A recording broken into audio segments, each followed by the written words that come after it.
And we are back. Couch Company Podcast. I'm John. With me as always, Tyler. Hello. I am now known as Sober Tyler. Sober Tyler. Because it is October. It is October, and we are participating in Sober October. Yeah. Is there a Sober November and Sober December? There's a No Nut November. Okay. I don't. Okay. Take that for what you will. Yep. And then there is December. Okay. I don't know if there's a December. I'm sure there's something, but I can't think of I anything can that rhymes definitively with it. say there is a December. We just don't know what. Yeah, what you rhymes do with in it. Yeah. Christmas. You do Christmas in December. Yeah, it doesn't rhyme though. Generally. Yeah. It doesn't have a good ring to it, but I do like Christmas. Although, as we've discussed, overrated holiday. You discussed. It's an overrated holiday. I don't agree. When you're an adult, dude, first of all, you're coming. Sure. You're Okay. way net negative in Christmas when you're an adult. The amount of gifts you have to buy for people, it's like, I do hate gifts. yeah. Yeah. I hate gifts too. Like, especially now that I'm older. Like when I was a kid, obviously I loved gifts because I didn't have any money. It was all income. It was all. Oh yeah. my god, it's literally infinite profit. Yeah. Anyways, not infinite profit, but it's infinite ROI, return on investment. What's your investment? Just being good the last week before leading up to Christmas? Yeah, and that's hoping just your parents free forget. capital. Yeah. It's just such a, oh my God. Anyways, so now it's a net negative, and I like giving gifts. Yeah. So I do like that aspect of it, but I hate getting gifts. I don't hate getting gifts, but like my mindset is you're not going to get something for me that is better than what I would buy myself. And I've heard getting gifts for me is difficult, and there's only a few people that are good at getting gifts for me. Like a couple. I could see that. I guess generally speaking, like that's why Chelsea hates giving me gifts, because if I want something, I'm just gonna go out and get it. Exactly. And it's like, okay, like she can get me something that's like I know what I'm getting because she's just getting it off a list, Right. Or she'll, I don't know, it'll be like a sentimental thing, which is great. Don't get me wrong, but Yeah. she knows that I'm always like, I'm a practical gift giver. Typically, like it's like I want to get you something, but it's like I want it to be something that makes sense that I know you're going to use to do whatever. And yeah, I don't know. Yeah, one of the best gifts I've ever gave was a Eeyore. What do you call those pillows? Pillow pets? A pillow pet? Yeah. Okay. You know how it's a pet. I thought it was going in a different direction, like a body pillow, like an Eeyore body pillow. I'm not judging. Close. Yeah, whatever. But it's like whatever you like. know what the pillow pets are? No, apparently not. Wow, I'm young. Is it a stuffed animal? Kinda. So it's a pillow, but it's okay. Well, it's like a stuffed animal. So it's Eeyore, but he has like a Velcro strap. So he's like he's a donkey. But then you take the strap off and he flattens out and he's a pillow. So it's a pillow pet. So depending on if you put the strap on or take it off, he's either a pillow or a stuffed animal. I mean, you're making me think of Eeyore with a strap on, and I don't like it. So we're just, That can't happen in November. I know. That's all I'm saying. That cannot happen. I agreed to So the, get it the out Sober now. October. Sober October is great. Yeah. I think it's going to be good. It's going to be challenging. I feel like I have to get hammered this weekend because we're recording this before October, of course. I did last night. Did you actually? I shouldn't say hammered, but I didn't eat anything. And I did That's the best, an though. 8-pack of, or 6-pack of 16-ounce cans. No, it was an 8. It had to have been an 8-pack. Whoa. 8-pack? 8-pack. 8-ball. I don't know. But they were the 16-ounce That's the best ones. when you don't eat all day and then you go out to the bar and you get like one draft. And, it was, And yeah, you're just like you're buzzed. Totally buzzed. Now, what I have to get better at is because, like, when you drink, it's like a slingshot in the air, right? Like you're going up. You know what I'm saying? Okay. And you're feeling you feel in a really nice spot. So you're like, oh man, this is great. I want another. But you're like, it's exponential because you're still going up from the first one. So when you drink that second one, now you're like doubling the effect. And that's when you get too drunk. Yeah. You see what I'm saying? Does that make sense? I just drink too fast. Me too. That's all. Like I if drink it's way in too there, I'll fast. just keep drinking. Like even if I'm not thirsty or don't want something, like the only thing I can't do with that is like whiskey and stuff. That's why like if we ever do like a whiskey at Nate's or something, That last drink that like Abby made, it took me like an hour to get through it. The kerosene. Yeah. Yeah. And it was like, I don't know. I can't judge good or not. Like, it was good. Like, I did not enjoy drinking it, but it was like I had to like almost like wet my lips and then just like lick my lips a little bit. And Yeah. then, like, Abby, I will say, and this has been on the record, has made the greatest drinks I've ever consumed. Alcoholic beverages. Yeah. Because I'm not like is that like a mixed drink? Like, what do you call those? A cocktail? yeah, mixed drink. I Yeah. guess. I don't know. So she makes the best. And because like when I go out, I just drink beer. yeah. I'm not a liquor guy at all. Mm-hmm. It's just not good. It's just poison. Yeah. But her drinks are great. But that one it wasn't bad, but it was very strong. I think the only So it was thing like- that I'll get out, like, it's not just beer. Like, if I go out, I'll get beer. Otherwise, it'll be like, I love Bloody Marys. That might be my favorite alcoholic drink. But that's do time remember and you place. saying that. That's like brunch time or whatever. Yeah. And I'll do Long Islands. I do like Long Islands. I never get them, but like the concept is really good. Generally speaking, most people can do them pretty well. Like, Yeah. it's not hard to It's make. iced tea. Yeah. Well, Yeah. it's not iced tea. That's I don't whatever. think there's tea in it at all. It fooled me. Yeah. It got me. I think I could be. Let me double check. I know they always talk about like, oh, it's a Long Island iced tea. I don't think there's tea in it. Well, then what's in it? I'm gonna bring it up. Oh, What's in a Long Island iced tea? As I'm doing this, did you see the Harry Potter stuff that's tied into Siri on your phone? no. So if you bring up this and it's like Lumos, and it just turns on very the cool. flashlight and stuff. Wow. Knocks, and then it turns off the flashlight. It's kind of nuts. It didn't though. Well, that's because I was talking, and so when I said it, but not that I even knew. Like, who knew that Knox was to turn off something? Did you know that? I didn't know that. Nox Yeah, apparently Lumos is on, Knox is off. in Latin In Harry Potter speak, sounds Latin to me. sounds Latin. That's probably where she got it from. Yeah. Anyway, what's in a Long Island iced tea? Dude, whenever they do spells and stuff, like 90% of the time, they just use like a Latin word or something. Seems like because it sounds fancy. All right, you ready for this? I'm ready for it. Okay, the Long Island iced tea or Long Island. Yep. The Long Island iced tea or Long Island iced tea. Oh, one said iced and the other one is just ice, which, okay. Is an IBA official It's a great start. It's an official cocktail typically made with vodka, Yep. tequila, Yep. light rum, Yep. triple sec, Yep. gin, Yep. and a splash of cola. Wow. That's not tea. It's not tea. That's not tea. It's called a tea. Tastes like tea. Why would you call it iced tea? Just because it looks Tastes like it? Looks like it? Does it taste like it? I have no idea. I don't know if I've ever had one, but I love the concept of it. I think deep down I want to say it does. However, I always thought it was made with tea. So maybe it's my Yeah, brain it might be tricking your me. brain. Yeah, like if you were blindfolded and you were given stuff, would you be able to tell what a Long Island iced tea tastes like? That's a great experiment that we should try before Sunday. Okay, it's not even Sunday. There's what's First today? is Sunday. September.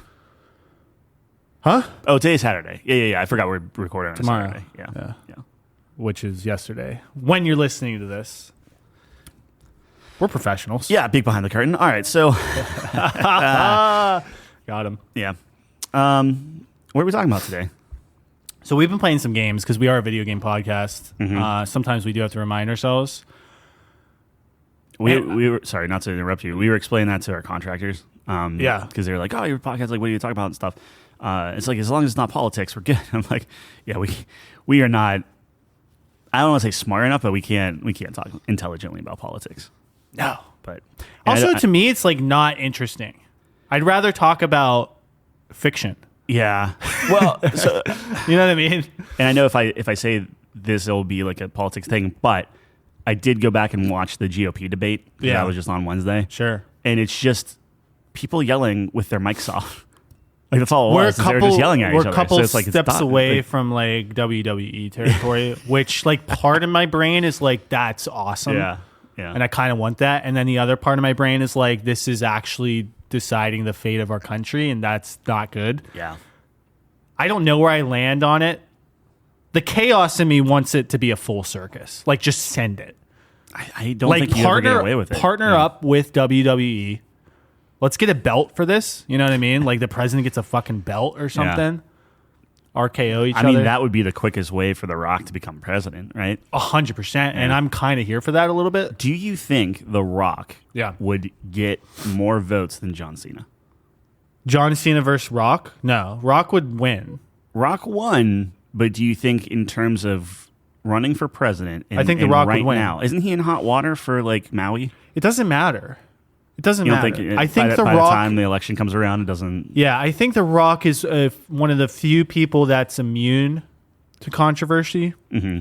Like in the long run, like they might do this or that because he's been in a couple things. Like he was involved in the FTX stuff, right? FTX, the crypto scam. Oh, I didn't know that. Yeah, so a lot of celebrities were involved with that. Like knowingly doing something wrong. I don't know to what degree. So take this with a grain of salt, of course. But there were a lot of celebrities that were on the case. And I don't know if that's just because they were spokespeople for it. And it's hard to determine whether they willingly knew what was going on. But there was some shady stuff going on with that. And he was one of the people. Mm. But you didn't hear about that anymore. You know what I mean? Because it's The Rock. Like he's going to come out. He's going to do a C-tier movie where he plays the same character. Everyone's going to be like, I love this guy. Yeah. And it's not his acting. It's like, I swear it's his interviews. Like, they just love The Rock. And I'm the same way. So, like, The Rock and, like, Kevin Hart, and I've said this a million times, but, like their interviews and, like, press that they do for these movies is better than the movie. Yeah. And I live for that stuff because they're great guys. Like, Kevin Hart's hilarious when he's not on stage. Yeah. It's he's a funny guy, but it's like stand-up humor is just different. So and maybe this is just because I see The Rock as like a wrestler first, just always. Like it's just you grew up in with that. him. Yeah. So it's like I never see him as genuine. Oh, and he's always hamming it up. That's the problem. So like if I'm but on the flip side of that, and maybe it's because I was out of wrestling by the time Cena came in. Yeah. John Cena also a wrestler, but he always seems more sincere in like interviews or just talking to people or doing whatever, where like The Rock is like on this like different level pedestal, like God amongst men type of thing. Right. And John Cena is like man of the people. Seems like he's more on like the Ryan Reynolds train or the, like stuff like that. Ryan Reynolds though, and I love Ryan Reynolds, but there might just be a little too much Ryan Reynolds now. But he's still nice. He is a nice guy. Like, it seems like he's nice. He's Canadian. So it's like... There you go. He has to be nice. It's a contractual obligation for them, I'm pretty sure. Uh-huh. Don't hold me to that, but I'm almost positive you signed something. Otherwise you lose your citizenship. I think that might be somewhere in there. Like you sign it in maple syrup. Do they? Yeah. When you're born, you slap some maple syrup and then you have a little handprint on your birth certificate. I'm almost positive. And how many Canadian stereotypes can we throw in? So I get what you're saying. It's like The Rock. There does seem like my brain is like nobody can be this cool. Like he seems like the coolest guy. Yeah. Perfect. And I'm like, there has to be something. Mm-hmm. There has to be something. Nobody can be that cool. I think that's where my brain goes. I take it like, because I don't know if you know this, I'm not big on working out. I know it's a shock to you, but... Yeah, I think I might have picked that up. Okay, well, it's one of those things Although you look at your cousins, though. Your cousins are kind of... My cousins are jacked, right? Yeah, they like working out. Yeah, and you like them, so it's like, I can't believe... Like, I know I can't convince you to go to the gym. But your cousins can't get you to go to the gym? I wonder if they could. Have they ever tried? More than you. Oh, yeah, for sure. Yeah? And you're just like, hey, I'm sick. No.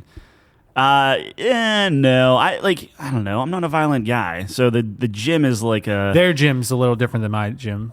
Yeah. Because they're like, they do MMA. Yeah, I'm not saying they're violent guys either. No. Pussycats, but I don't know. I guess what I I'm would saying say is, more like Jaguars, but yeah. Yeah. Jaguars? Yeah. And I want to be like a... I always say that incorrectly. Panther. Jaguar. Jaguar. Wolves. Yeah. Wolf. Anyway, what were we talking about? Yeah. Abby got so She mad. was not happy with how you pronounce. That's the day. We lost a listener that day. Yeah. As a reminder, we did top 5 mammals. a while ago, maybe 2 years ago, maybe a year ago at least. Yeah, it was a while. I say wolf. Yeah. Correctly, exactly. I say woof like the verb. Yeah. Yeah. She got mad. She got really mad at me, I don't and she think- did not like our take on horses either. When you say woof, I said woofs. yeah, woof isn't a verb, is it? A Woof dog is a woofs. sound. Woof's a sound. Oh, is it? Okay, I guess it fit. Yeah. Dog woofing. A dog barks. A dog I don't know barks. if a Sounds woofing like a is woof. a word. usage Yeah, I correctly. guess. But I'm just not. But what I'm in saying it with dogs. But what I'm saying All right. is, if I don't work out, Yeah. and I met The Rock, he'd Yeah. be like, "Hey, you have fat butt. No, Go to the whoa, gym or whoa, whatever." whoa. He'd be like, "You do this right now," and he'll try to motivate, but he'll do it in like. I don't think he does that. That's how I'm not saying. Oh, that's the like, vibe it's- you get. Yeah, that's my vibe. Ah. John Cena, I feel, would be like, "Oh yeah, no, working out's great, man. Let's go get a piece of pizza or something like that." It's like he wouldn't pressure me. Ooh. I have no Ooh. basis. This is subjective opinion. Yeah. There is no fact behind this. Yeah. I'm just saying if I'm watching them, I'm watching The Rock in let's say Fast and Furious. Yeah. And I'm watching John Cena in Peacemaker. I want to go hang out with John Cena. I don't care Right. about The Rock. I don't know. No, I think that's an interesting take, and I think I take the opposite position on that. Wow. Okay. I think John Cena's motivation would be a little more hardcore, but after you're done, he'd be like, "Ah, nice, dude. Let's get a pizza," and that's when Yeah. he'd be the cool guy. But I think that dude works out aggressive. I think he's an aggressive workout guy. if you are working out, I agree with you. What I'm saying is, I think the motivation's aggressive too, though, because like but Cena if you want has. it, if you want it, what I'm saying is, I don't think Cena would preemptively, Yeah. aggressively say, "Let's go work out." Yeah. I think The Rock would be like, "You just woke up. Let's go work." Like he would be more forceful. Ooh, I don't know. I think I would flip him. I'd flip him. I think The Rock's a nurturing workout guy. Like, oh, you can do it. Like, let's go. And I think he's only a nurturing workout guy if the cameras are one on. you're working on. Yeah, But like, I don't know. I will say the cameras are always on for him. So like, if it's fake, but it's all the time, is it fake? That's the question. Man. There's your philosophical question for the day. No, It's not fake. no, it's real. Exactly. You do it. You're fake for so long, you become real. Become real. Yeah. You become the villain, or in this case, the hero. Yeah. That's an interesting take. Rock's the villain. Like if you have a story where, because like it's always like the Batman thing where it's like, you live long enough to become the villain or whatever. But what if you're the villain and you live long enough to become the hero? Yeah, like Once Upon a Time. You know the TV show? Oh, with the fairy tales? Yeah. Where like Yeah. every bad guy is just misunderstood and they're all good guys at heart. Oh, is that what they do? More or less. I kind of like that trope though. I do. Yeah. And I actually thought that I'm not saying it was like the best acting or anything, but Yeah. I was very into the You the did like that ideas show. thing. I just thought Yeah. it was clever. Yeah. I'm not saying I loved the show of like, it was like stellar acting. I think the acting was pretty bad, but the ideas they put in there where it's like Rumpelstiltskin's the same as the crocodile from Peter Pan, who's the same as like it was just like in Peter Pan's actually bad and his shadow is evil, and like they do some really cool stuff. Yeah. But video games, I'm sorry. A good concept though is a good concept is like that'll get me. Yeah, like Lies of P. Like I think that's a cool. And see, how I'm guiding the. Yeah, but it's you're like, getting it's us a, there. It's a cool video game that is like, hey, what if Pinocchio was a moody Souls-like? It looked cool. I like the. People are pissed off at it now. Really? They made it easier. Like that's the thing. And okay, here's my thing. All right, We're back here on we go. video games. Yeah, We're yeah, back yeah. on video Yeah. games. I wasn't going Hit to me talk with about it. this. Hit me with it. Lies of P. They came out with this update, and apparently they're just giving a lot of like extra stuff to you. The bosses are easier. Like whatever. Is And, there a like, difficulty setting? No, not that Okay. I know of. Okay. At least that I didn't see. They might have patched something in, and people are like up in arms about it. And I think it was either like Rock Paper Scissors or IGN or someone was like, hey, we asked around the group and it's just like people are like, this is too easy, this is garbage, blah blah blah. And it's just like it's funny how like the people that are like, oh, I want to play my way, but then the other people are such a gatekeeping. Like you want to tell me how Elden Ring is the best game in the world, right? And I know I'm grouping all Souls-like together. And you want to fight for Game of the Year, and people don't understand. It's amazing and whatever. But in the same breath, you're also saying, make it harder, make casual, quote unquote, casual games. I don't think I'm a casual gamer. I'm really bad at hard games. I don't know. But it's just like, make them suffer. Don't let them play it. Gatekeep this and everything. So like, that's the thing I don't understand. It's like, if you're playing a game and you're like, this is a masterpiece, the best game ever. This is incredible.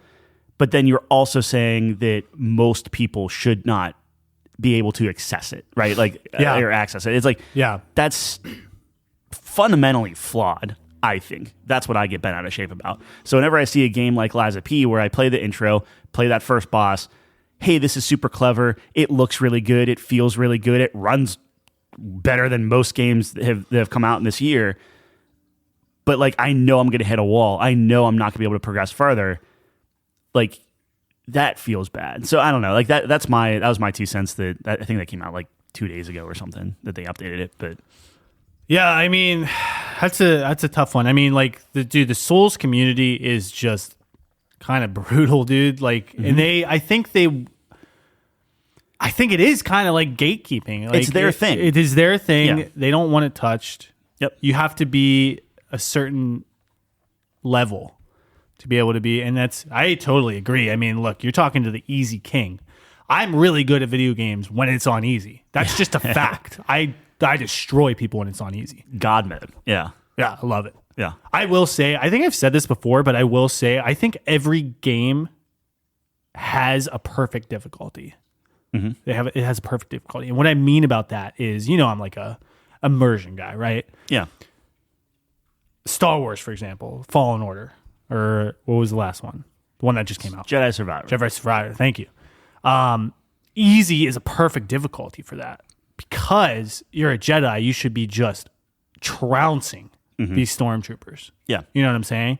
So when it's on hard, and this was like your gripe with the first game and everything, it's like, I should not be losing to Joe, the shock trooper. Yeah, like he's not that good. He's not that good. Yeah. He's not that guy. Yeah. So, but you have something like Horizon, Forbidden West, that should be on impossible mode because you're fighting a T-Rex machine with nukes.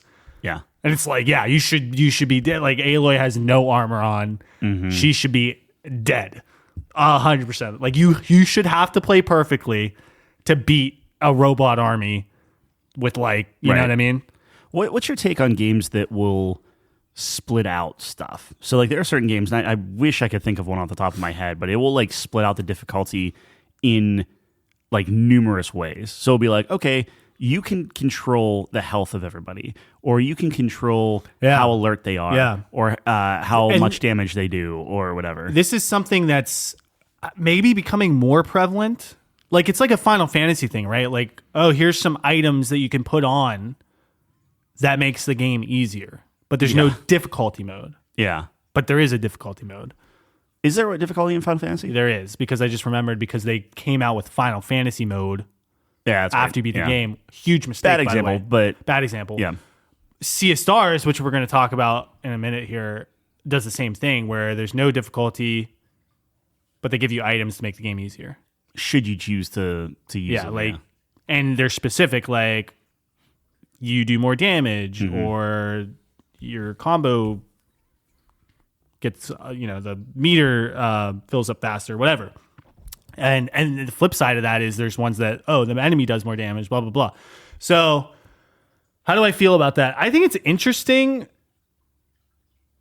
I think I like it because you can tailor it more, right? I mean... Yeah, I just like, don't... What is hard mode? Like, when you have a classic game and you're adjusting the difficulty, you don't always know what goes into that. Like, you bump the level up and it's like, okay, well, is the AI smarter? Do they just do more damage? Are they...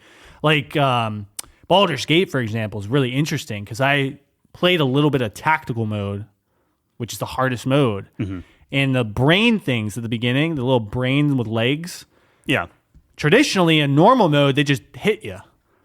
But in the hard mode, they actually have like spells and abilities, which I thought was really interesting. So it's like, oh wow, so there's actually like a new element to this. And you died there. I died. So like because I walked up by myself. Oh, okay, all right. So and I got you. On normal mode, you can get away with that.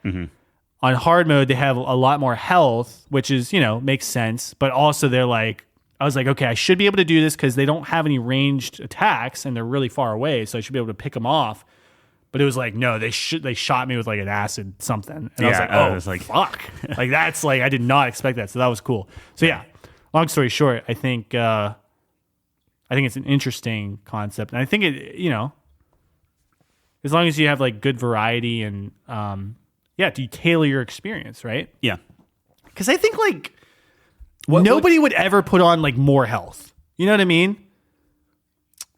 Yeah. Like the enemy has more. I mean, I guess there's some circumstances where you do that if like you want a boss battle to be longer, so you can do more things. You can get your abilities off or something. I don't know, like because that's like the first thing they do. It's harder, sponge them up. more health, and it's like that's kind of just like you talk about like utilizing your time well, respecting your time as the player. It's like that's not. Yeah. It's just like we're just going to spend more time doing the same thing. It's like I think you can be more clever, and that's why I really like Baldur's Gate, where it's like, no, there's abilities that you haven't seen, but it's tailored. And I think that's the thing is like there are games that will let you tailor the experience to whatever you want, but then there's the difference would be like, okay, hey, this is our pre-tailored. This is what we think. Like, okay, are you easy, medium, hard? Medium usually being like this is the default setting or whatever it is. Yeah. I guess there is something to be said, though, like a Souls game where it's like, this is the intended experience. Sure. There's no... Yeah. But to your point with Lies of P is, if the intended experience is easier than Elden Ring, like, it's not the same game.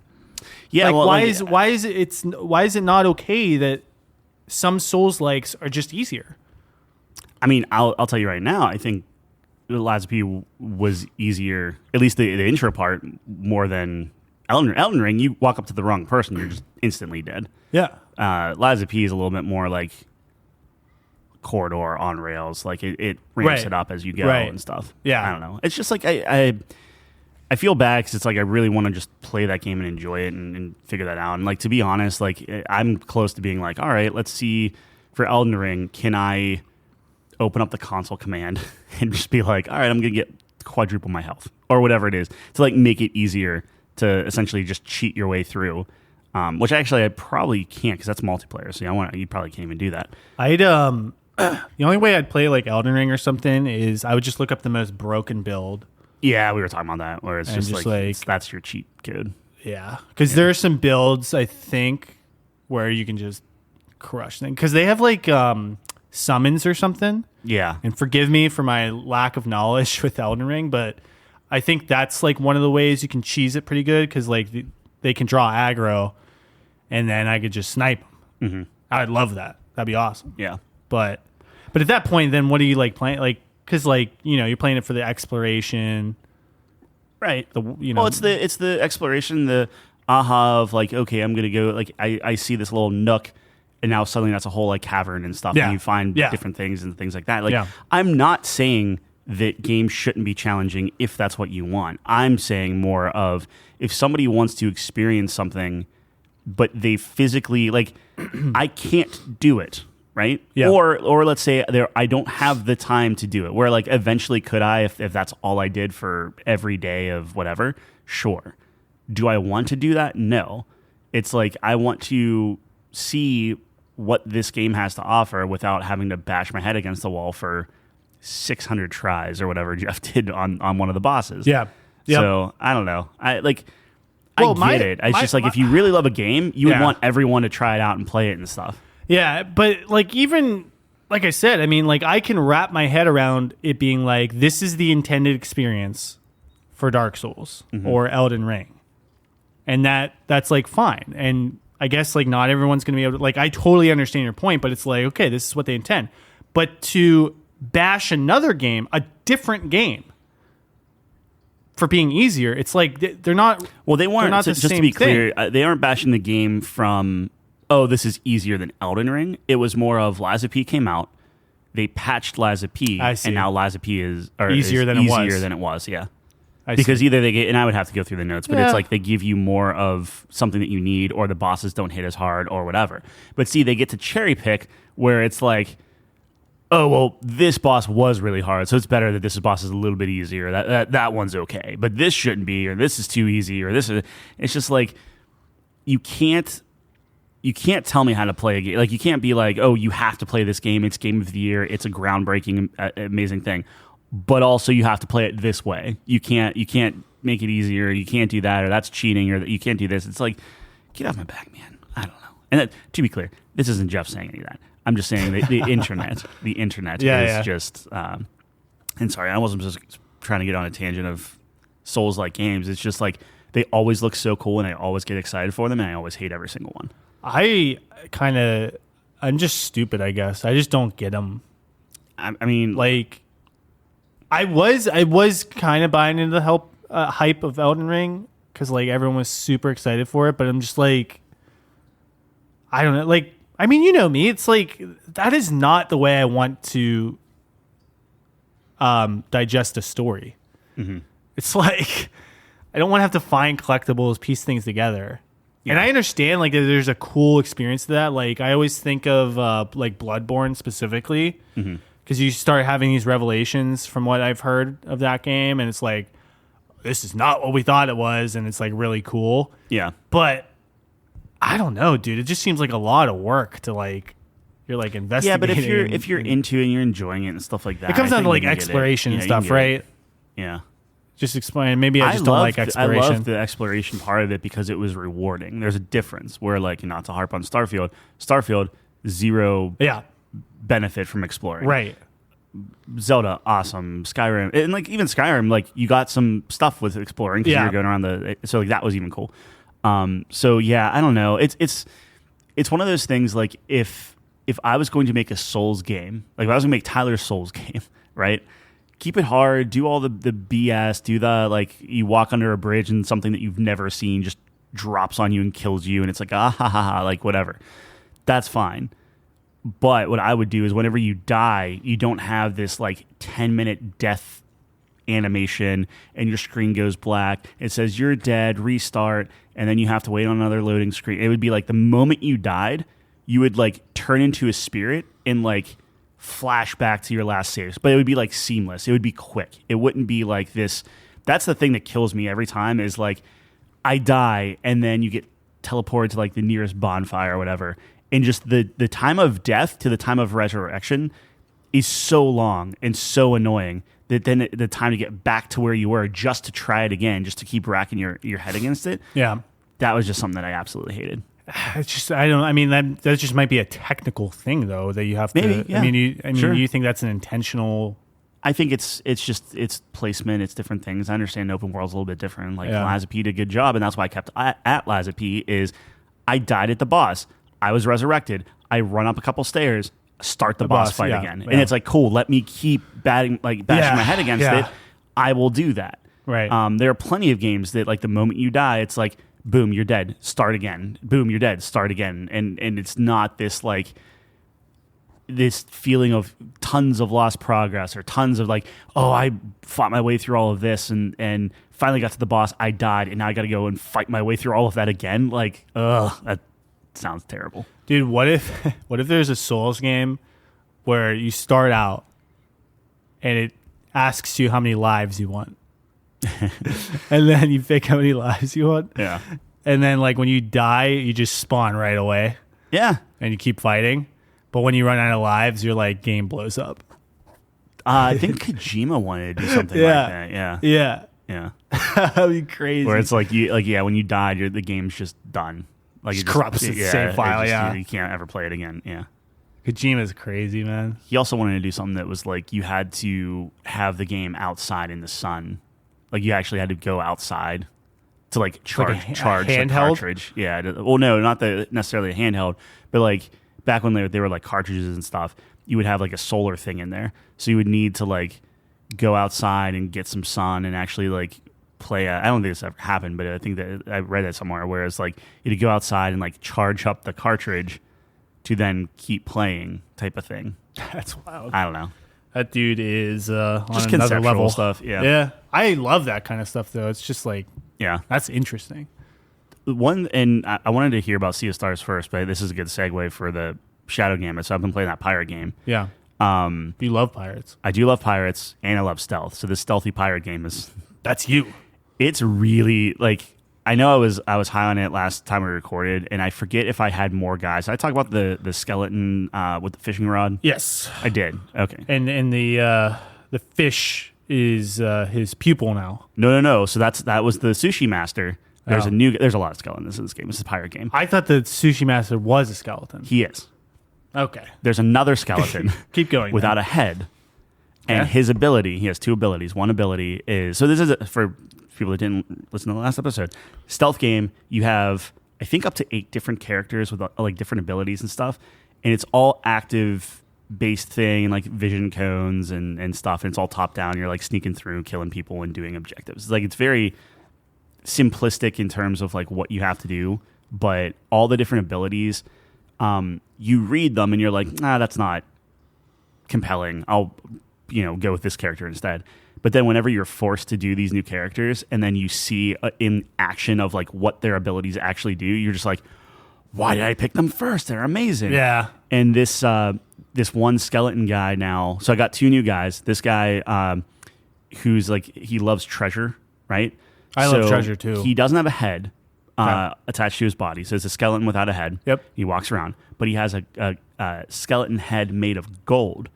So what he can do is he can take his head, throw it on the ground, and then guards, once their vision cone hits it, they say, oh, and then they walk over to it to pick it up because they want the gold. Yep. And then you can kill them, take your head back, Yep. and hide them in the bushes. Yeah. Or if one of your other party members kills a guard, he has this like magic fishing line that he hooks them, like the dead body, flings it into the air, and he has this giant chest on the back of his back, and you can just hide bodies in his chest, like infinite bodies in his chest. It's a super cool thing. Like, it's such a weird game. Yeah. So there's that guy. There's another guy that basically is smoking this pipe, and if he walks up to a guard, he blows smoke in their face, possesses the guard, and now you can walk around in the open as that guard, kill other guards, different stuff like that. It's such a wild game. So like these situations where like I think there are 10 giant maps that you play on, and like there are different objectives on each map, and you have like these whole things. And it's slowly opening up.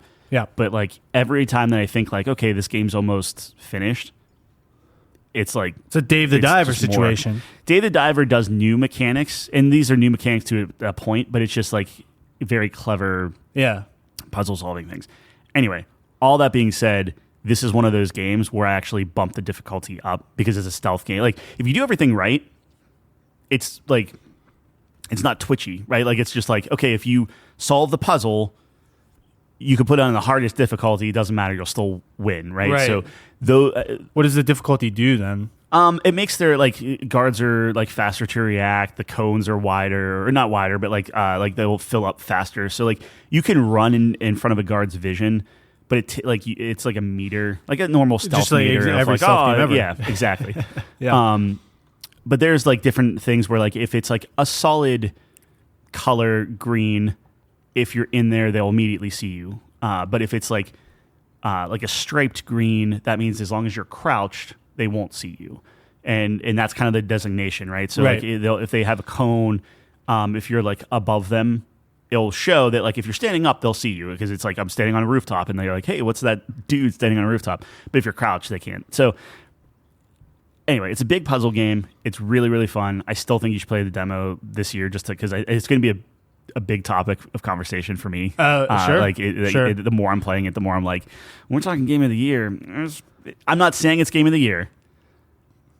You want to mention it? But You want to mention it? I want to Of course. breathe it in the same discussion. I got to play Dave the Diver too, though, because like You I have to play both. And the problem is, I think Have to with get this that. game, you'll get it in the first 3 hours. You'll understand what it is. And then if you play it and you're like, I don't like the gameplay or like the mechanics or whatever, it's not going to change throughout the course of the game. Right. Dave the Diver is like, Yeah. it just keeps changing and opening up and doing crazy. different things. Yeah. So Anyway, the reason why I was bringing that up was because that's one of the few games where I won't play on easy or normal. Like I'll bump it up because I'm like, I really like the challenge because it's like a cerebral thing. I don't know. So you were telling me before we started recording that you had a couple sessions or levels that like lasted like an hour, 2 hours. Yeah. And is that a positive, like, or a negative? I guess. So the one that lasted 2 hours, I was just doing my own thing of I'm going to kill every enemy on this map. These maps are big. Like these are giant. So if you think about 2 hours, it was like take the map, cut it into quadrants. It took me a half hour per quadrant on the map or whatever. Right. The problem with that was after I killed everyone on the map, it was like this pivotal point in the story where like doing all of that didn't matter. And it reset it for the next mission anyway. So what I was trying to do is kill everybody because I thought what was going to happen because they make you split your party into two. And this is where in my mind it was like, this is a video game. I know I know what they're going to do. So they were like, hey, pick someone. You can't pick this person or whatever, but you have to split it into two teams. And I'm like, okay, I'm going to not cheese it, but I'm like, I'm going to make my second team very easy. So I load up my first team. They're my top three dudes, the ones that gel really well together and everything. Go through, kill every single person on the map. Then this story beat happens with no spoilers, makes everything I just did irrelevant. Then not only is the thing like repopulated just like it was, but now it's daytime, which makes stealth harder. And I'm stuck with the three people that I am least versed in, you know? So that's what I did this morning. I played through it. And it was the second half of that. Well, no. So there was the 2 hours I spent doing it. Yeah. That was all for naught. I still enjoyed it, but that was all for naught. Oh, you had to restart it. I had to, well, the next mission was on the same map, but daytime with different objectives. It's hard to explain, but like all the people were back and I had to redo it again. So that was tough. I didn't have to do the same mission again, but I had to play through that. Like, at least I solved a lot of the problems. The cool thing is, though, I solved a lot of the problems with those three characters, and a lot of my solutions didn't work with the other three characters. Right. So it's like you're playing through essentially the same paths and guards and different things, but just given the abilities at your disposal, you handle situations differently. The daytime versus nighttime, you have like at nighttime you can like snuff out a torch, and now you have a little bit more darkness to play with and different things like that. So right. It's just really clever what they do, and I really enjoy it. But I'm also playing that on hard, so it's taking a little longer.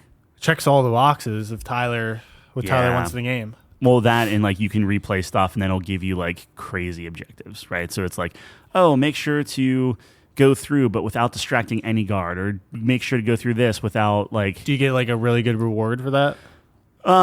It's just achievements, really. Like you're not, it's not that this like ever playing like it's like once you beat the game, you beat the game, you know. So like, it's just if you like that challenge, then yes, it's rewarding to do that stuff. Interesting. Yeah. Well, I'm glad you're enjoying it. I mean, that's my current. If I'm going on my computer, that's what I'm playing right now. Yeah. Shadow Gambit: The Cursed Crew. I don't know if I said that, but Shadow Gambit: The Cursed Crew is the name. There's a demo on Steam, and like I said, you can play the first like 4 hours. Like it took me 4 hours because I was like being really stinky and stuff. But like you play the first 2-3 missions, and everything's like it's like the full tutorial in the beginning. Characters are well voiced. I just met this new guy that I'm like, this is classic pirate. And I love how they sound. It's so good.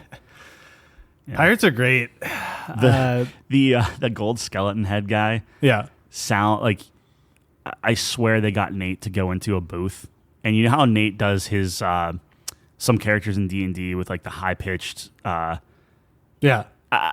Annoying, but in a good way, right? Yeah. Like it's like, oh, this is very distinct like sounding the character. Entire Feywild. Yeah, but like, but it made me laugh, and like this guy started talking. And like I had this giant smile on my face, and like, oh, that's Nate, like that's his character. Yeah. So now every time he's in my party, I just feel like that's Nate playing for some reason. It's really cool.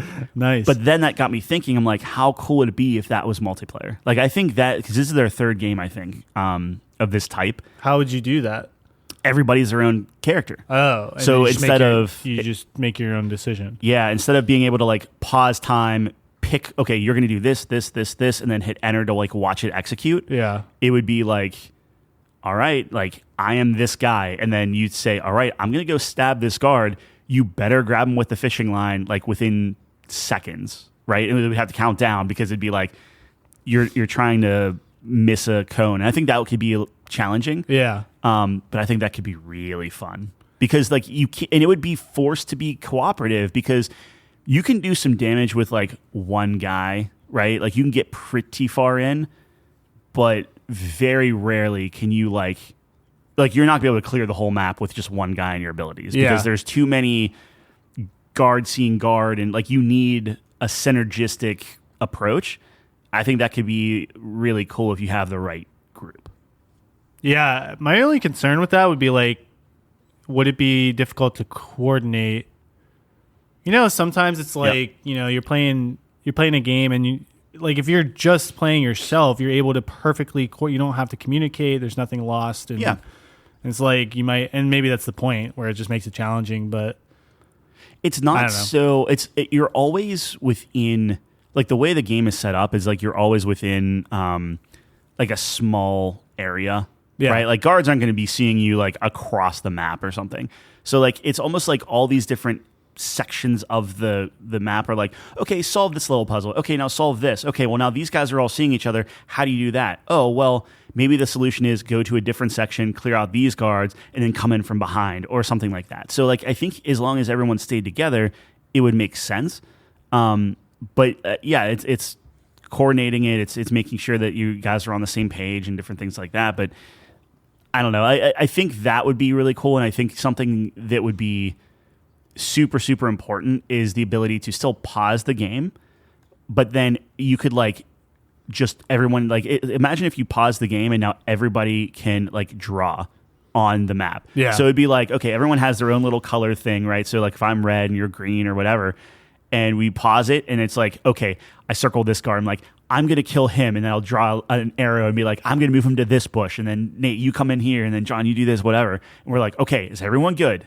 And we're like, yeah. And then you hit unpause and it's like, all right, 3, 2, and then you do it. And then I mess it up.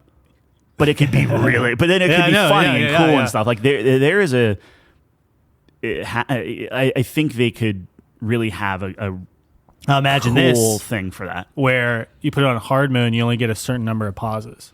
Sure. Yeah. That'd be cool. Also, I like the first thing I thought of is like you wouldn't be able to establish this, but a challenge mode where you like it would be a self challenge mode where it's like no talking. Yeah. That'd be crazy. Yeah. That'd be hard. I mean, it could be the same thing too. Like even if you didn't want to do the co-op, like real-time co-op, I think it'd be cool, like take a page out of Hitman's book and you go around, you do like this feat, right? So if like go and kill this main character without alerting any guards at all, without using distractions, without doing whatever, and then send that challenge to a friend. That could be cool. Yeah. No, yeah. It would be like maybe it's something like if you put it on the hardest difficulty, there's like a disclaimer that comes up. It's like this is best experienced in-game chat. And then you have a proximity thing where it's like you can talk to each other, but if you're you have to like group up. Yeah, you have to be close enough. And then if there's guards, you could alert them. Yeah. If you talk. Yeah. That would be really cool. Yeah. Anyways. Yeah, it's a fun concept. I'll have to try it out. Like I said, there's a lot of things I have to try out. Dave the Diver, that. This is free. I think that's the thing that I keep trying to stress. Isn't Dave the Diver on Game Pass? No. Fuck. No. Dave the Diver is not. But it's Steam not sales coming expensive, up. though. No, I think it was like $20 whenever I bought That's it, not bad. full price or whatever. For the greatest game ever made, that's probably not too bad. Man, Dave the Diver is so good, and I still think it's better than Shadow Gambit, but I'm having more. I'm thinking about Shadow Gambit more. This is the point of the year I love for you because it's like you get those indie games, and it's like this is where you thrive. I love them. They're so I'm happy good. for They're you, doing. The indie developers are doing unique things, better things, more things, coming out with things that are just working. Like all these AAA They games. have to. Yeah, they do. They have to. Yeah. And that's the beauty of it. And that's like, I mean, you go back and think about games, how they used to be, which makes us sound old. Yeah. Like Well, old back in grandpas. the day with the... But it's like, I think there's something to be said. You were limited by technology, puts you into a corner, and you have to be creative. You have to be very precise. Yep. It's like, I love to see those types of things. And then like now that we have such amazing technology, you can get distracted by that, I guess, right? And then other things. Yeah, slack. look at Star Citizen. Like That's there's a scope that's a of Ponzi scheme. Yeah, fair That's enough. different. There's a scope of work issue that any developer, it's like, okay, well, to like get this out, to like start making like we have to do this, and they're putting these let's call them limitations, but like realistic expectations on themselves, because it's like at some point you just have to do this, and then if it takes off and does well and stuff, like look at like Stardew Valley, which we were just talking about off air, and it's just like they just keep adding and adding and adding and adding and adding, where you have other games where it's like you have to get this out by this date, and a AAA developer is like, well, this is gonna be tough. Like, I don't know if we can do it. It's like, no, get it out by this date, and then it just comes out and it's trash. That's what And it's happened just- with Mass Effect 3. Yeah, That was like the worst. EA just fucked them because they're like, we need to get this out by Q4 or whatever. I don't even remember, but it's like totally, it's just a stock thing. yep, We need it out for the stockholders meeting. And it's like, you saw how that turned out. yeah. The game was And- good like 90% of the way through too, which makes me so sad to this day. It's like, and it's a clear time issue. Mm-hmm. They had the skill to do it. Yeah. They had everything to do it. They had it all. Mm-hmm. And there were some great ideas there. And like I think the war asset thing was a really good idea. I love that. You literally get a tangible number of like your decisions. You have these guys in your corner. This is what it's doing for you. Yep. Just couldn't put the ball in the basket. Basketball reference. God, it's so close. So close. Imagine if Mass Effect 3 was amazing. Yeah. And stuck the landing. Mm-hmm. Might be the best trilogy of all time. Maybe. It's up there. Yeah. I mean, I'm trying to think of a better trilogy. Halo's good. Yeah, it was good. Gears was good, although I guess like if you make a fourth, I guess is Halo not a trilogy anymore either? Because you can't even say the Master Chief trilogy because Master Chief's in 4 and 5. And I mean, the Halo If it trilogy is 1 through 3. Yeah, it's of course. yeah. Same with Gears of War. And Maybe you call it the Bungie trilogy. I don't think you have to stipulate that much. Like you have a trilogy and then you just keep going. I don't think so. It's like the Bourne movies, the Bourne trilogy, and then you just keep milking Well, it. I don't remember anything after that. Yeah. Absolute amnesia.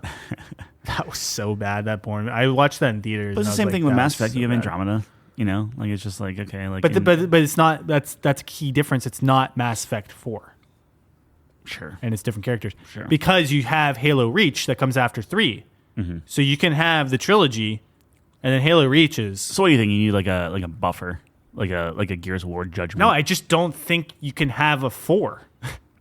As soon as you have 4, it's no longer a trilogy because it's an extend. It extends. No, because look plot. at Star Wars. You have the original trilogy, you have the prequel trilogy, and you have the sequel trilogy. Ooh, that's a interesting point, but it's different characters. Obi-Wan's in there. I don't know. Yeah, I guess. No, it's I different guess. characters because in Yeah. Halo it's Master Chief. It's Master Chief's story in 4. It's Master Chief's But story Halo, in 5. you also it's Master have Chief's like story. you have 2 games removed. So like by the time you get to Halo 4, it's kind of his story, but like he shares the spotlight. It's not just Master Chief, right? Or no, it's Halo 4 all Master Chief, but then Halo 5 they split it.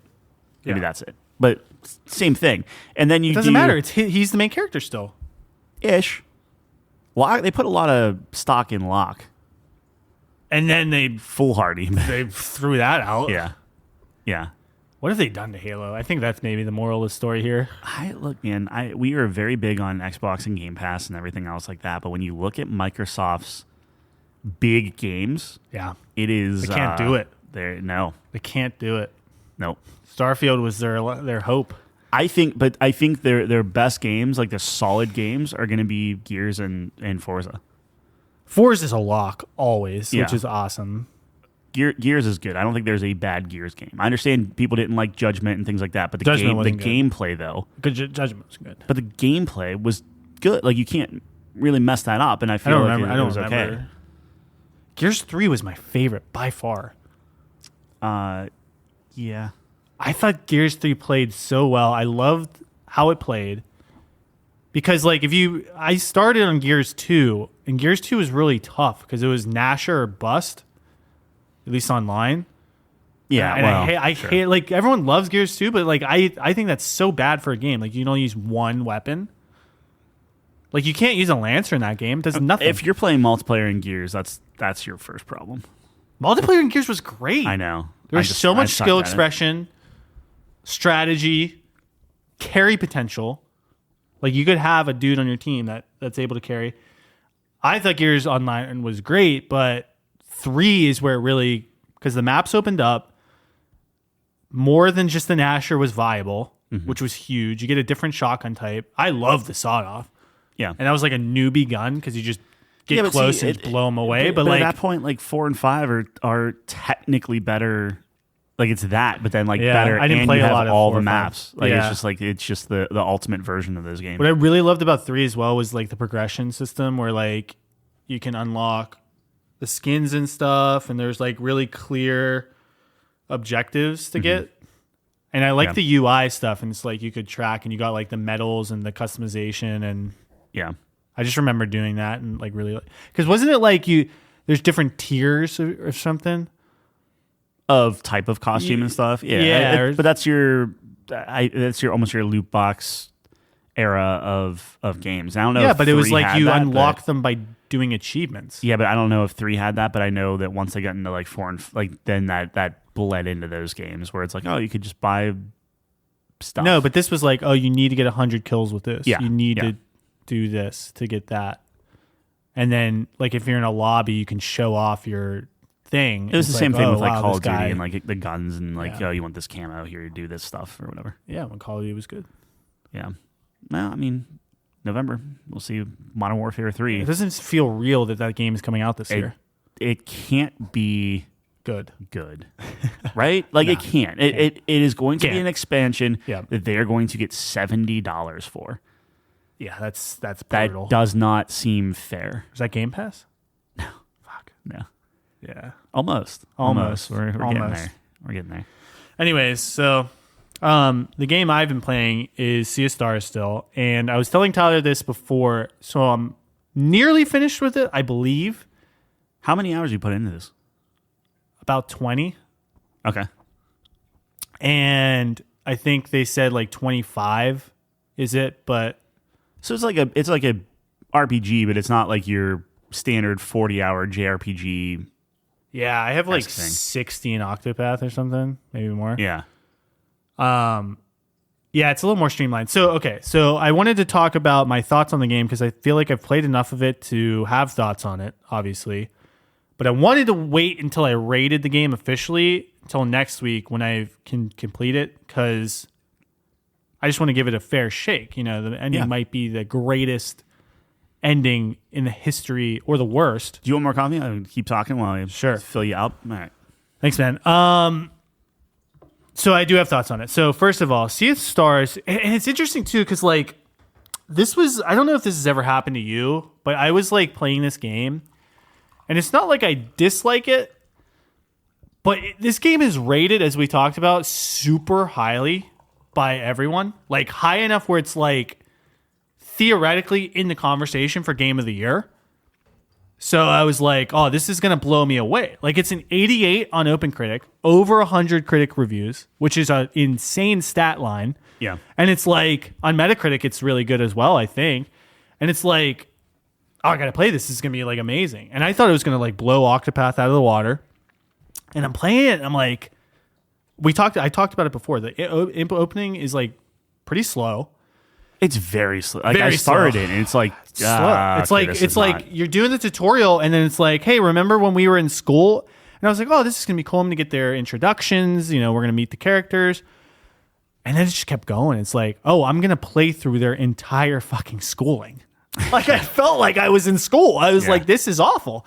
So we go through that, and I'm like, okay, this is slow. But that's like an RPG staple. Like I feel like they're always slow most of the time. Yeah. Especially those kind of RPGs. I don't know why that is. So it just felt like they hit the nail on the head, like slow opening. So I was like, okay, I just, it takes a while to get engaged. And I was like, I do like the combat. I think the combat's interesting. And I said it was unique, but apparently it's not really unique. I guess other games do that type of thing. I think the timing stuff is good though. And I talked about it because it keeps you engaged. Like I think turn-based can get stale sometimes because it's like really slow. Yeah. So having that, some of those, I guess, mini games, quote unquote, or so like, does it tell you, like it explains the combat, right? Because that was the main thing that like just playing, and I've played maybe like an hour of it, right? But it was one of those things in the beginning, I didn't understand what all the icons meant, like above the enemies, above yourself, and different things like that. And like I didn't know what I was trying to do. And they didn't do a good job explaining that. And then I also didn't see an enemy health bar. So yeah, there is no enemy health bar. There is an item you can get fairly early on that shows enemy health bars. Okay, so I'm not missing anything. It was just like that's just the early bit of the game. All right, gotcha. I will say the weaknesses and stuff, I feel like they told you. I don't know, you might have skipped the part where they tell you that because they gave you the option like, hey, do you want to learn this? And you were probably in school long enough where it's like... No, this is all before school. This is like very, very beginning whenever like you're just looking for a campsite and they're just like... Yeah, they don't explain it at that point. Yeah. Okay. But in school, they explain it.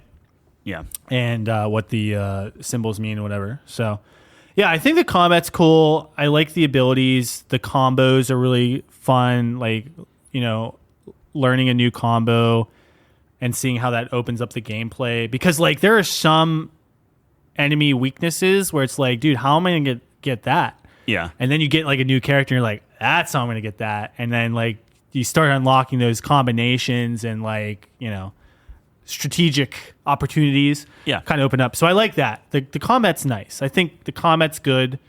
Not super challenging, but, like, fun, and you have to think through things. And I've died a couple times, so it's not super easy.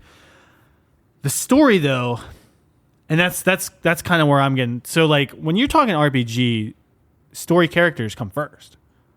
Okay. In my opinion, right? Like, yeah.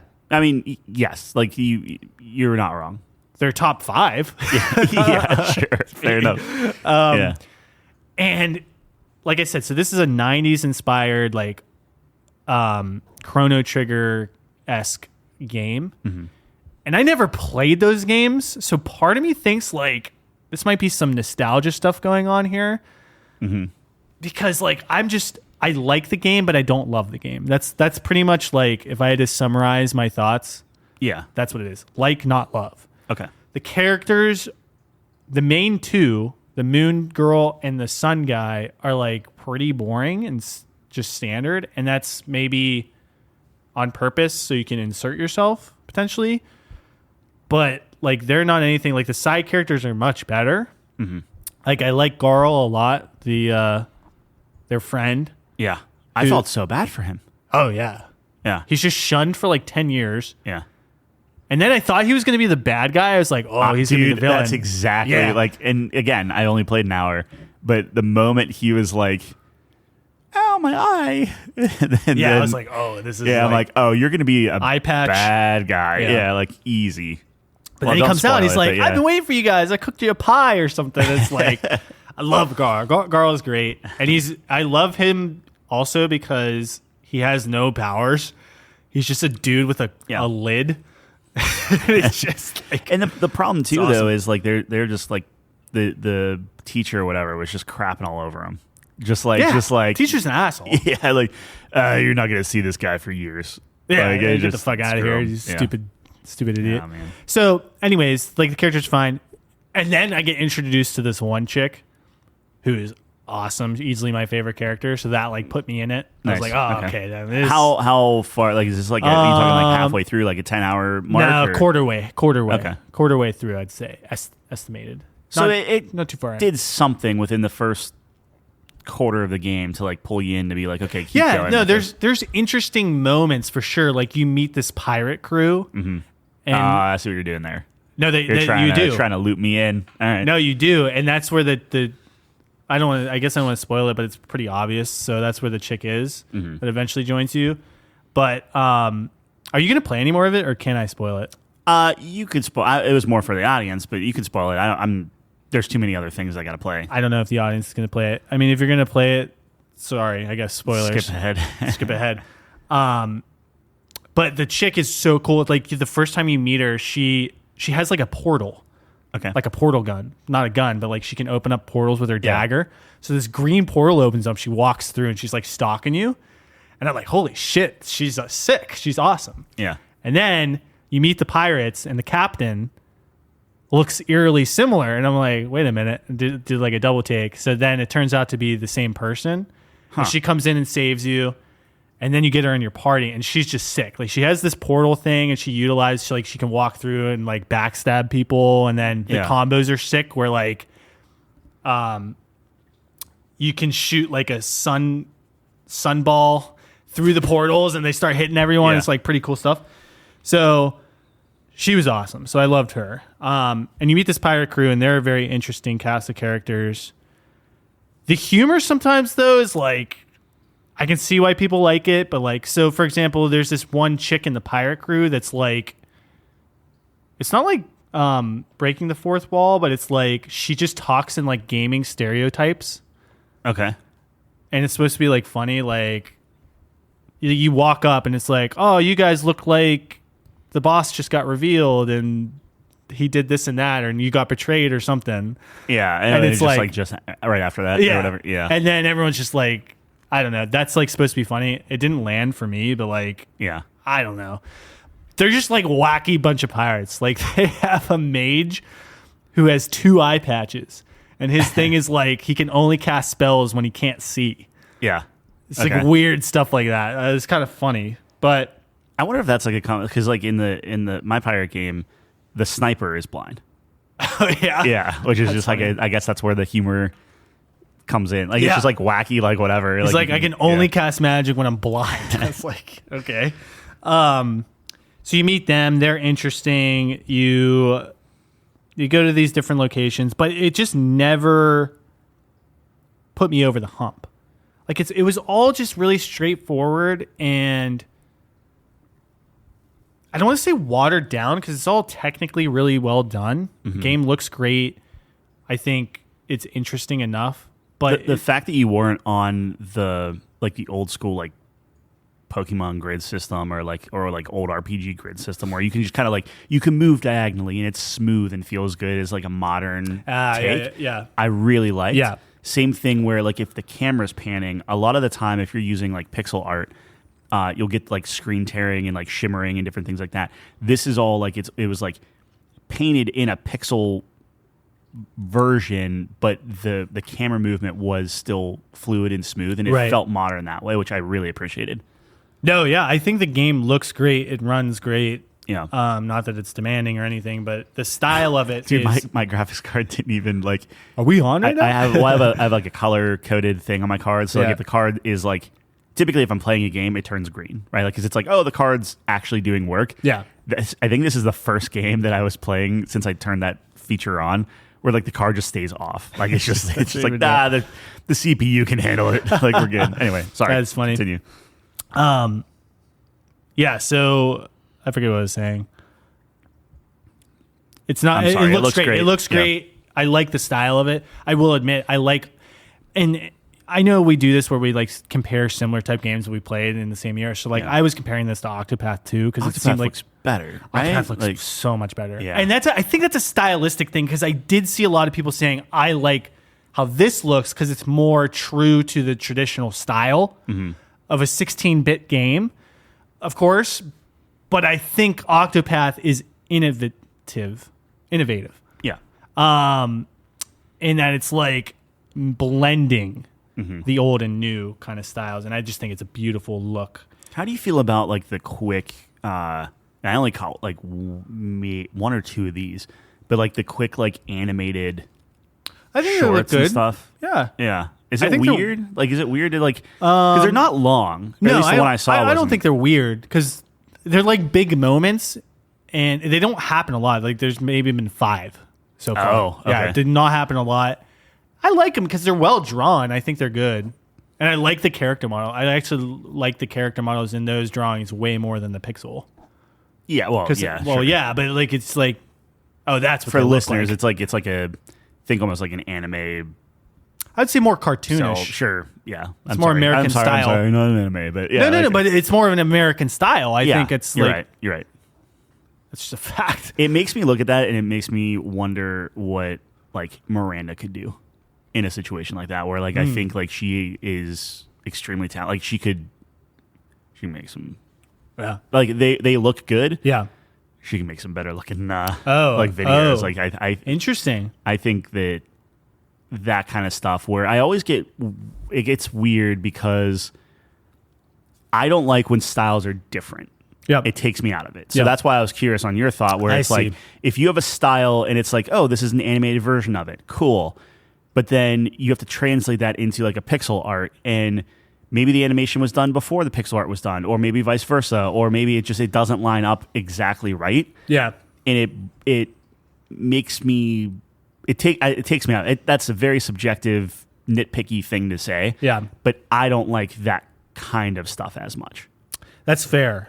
I think that's you're more in your wheelhouse with that, where maybe I'm like just ignorant to the facts. I don't really see. I mean, like I can obviously tell they're two different styles because I'm not an idiot, but it didn't bother me. I guess I thought they looked good. Well, like it's one thing if it's like like box art, right? Like if it's box art and they're like all detailed out and Sure. drawn out or whatever, Sure. like that's fine. But in the game where it literally flashes like really detailed cartoon animated drawing, Yeah. and like an animation coming in and they're like looking at you and like, oh, that's you're meeting them, Yeah. and then it flashes to you like the pixelized versions of it, and then so like you have the animated hyper detail, Yep. then you have the in-game little 16-bit pixel thing, Yep. and then you have this like weird middle ground of the character portraits, which is then like a pixelized version that's somewhere in between those two.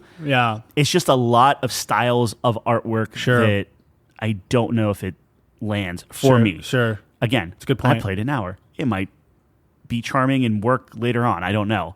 But Wow. that was just one quick thing that I was like, Yeah. I didn't love that. Well, in that same vein, how do you feel about like a Final Fantasy, like let's say 7, for example, like the original, where you have the chibi art style in the game, Yeah. and then you go to these CGI, like does that bother you, or Chibi, like what do you mean chibi? like when you're playing the game, like Yeah. you know the characters are like Cloud looks like Popeye.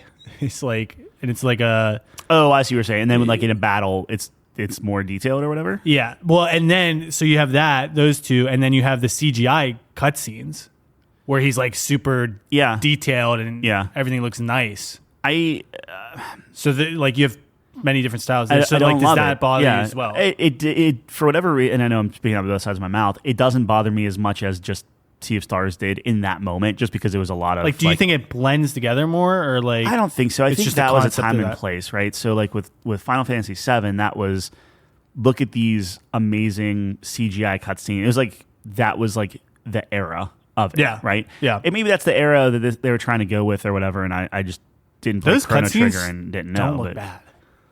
the Final Fantasy VII? Yeah. Oh, no. Exactly. That's why it's like, crazy. that's really cool. And it was like, 25 years old. They're like they're Yeah. not like they're not Final Fantasy 16. yeah. That's the same thing with like But- Tekken 1, right? It was the same. Don't look bad. Yeah. Like they have a weird, like, they're PS1 is so low- like it's so low res that Yeah. it almost actually looks like Almost, a video, yeah. like old timey video. Yeah. Yeah. yeah. I don't know. Anyways. It doesn't bother me as much, but Yeah. also it's like Final Fantasy was like a 3D thing, Right, and this right, isn't. So maybe right. that's part of it. Yeah, apples and oranges. So I guess long story short, enjoying the game. I think it's solid on all accounts. I think it does everything well. I just haven't fallen in love with it. Like, I think part of it too is like the world itself doesn't seem interesting. Like, it has some interesting concepts in it. Like, one of the first islands you go to, there's this huge dragon that is asleep.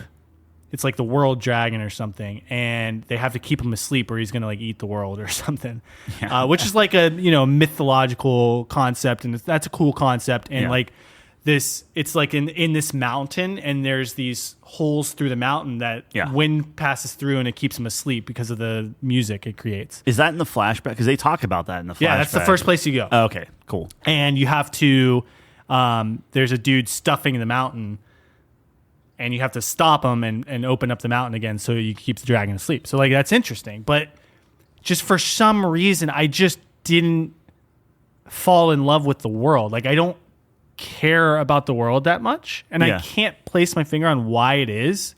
It's just not super interesting. Like, you get this chick who's like a lore master that follows you, and you find items in the world, and you give them to her, and then she can tell you more about the world, and you start unlocking the world. But I just found myself like, maybe because it's just text, I don't know. Like, there's no one telling me, and I just hate reading. Yeah, like, nothing's voice acted or anything like that, right? Yeah, which is old school, and that's like, maybe I'm just like a youngin'.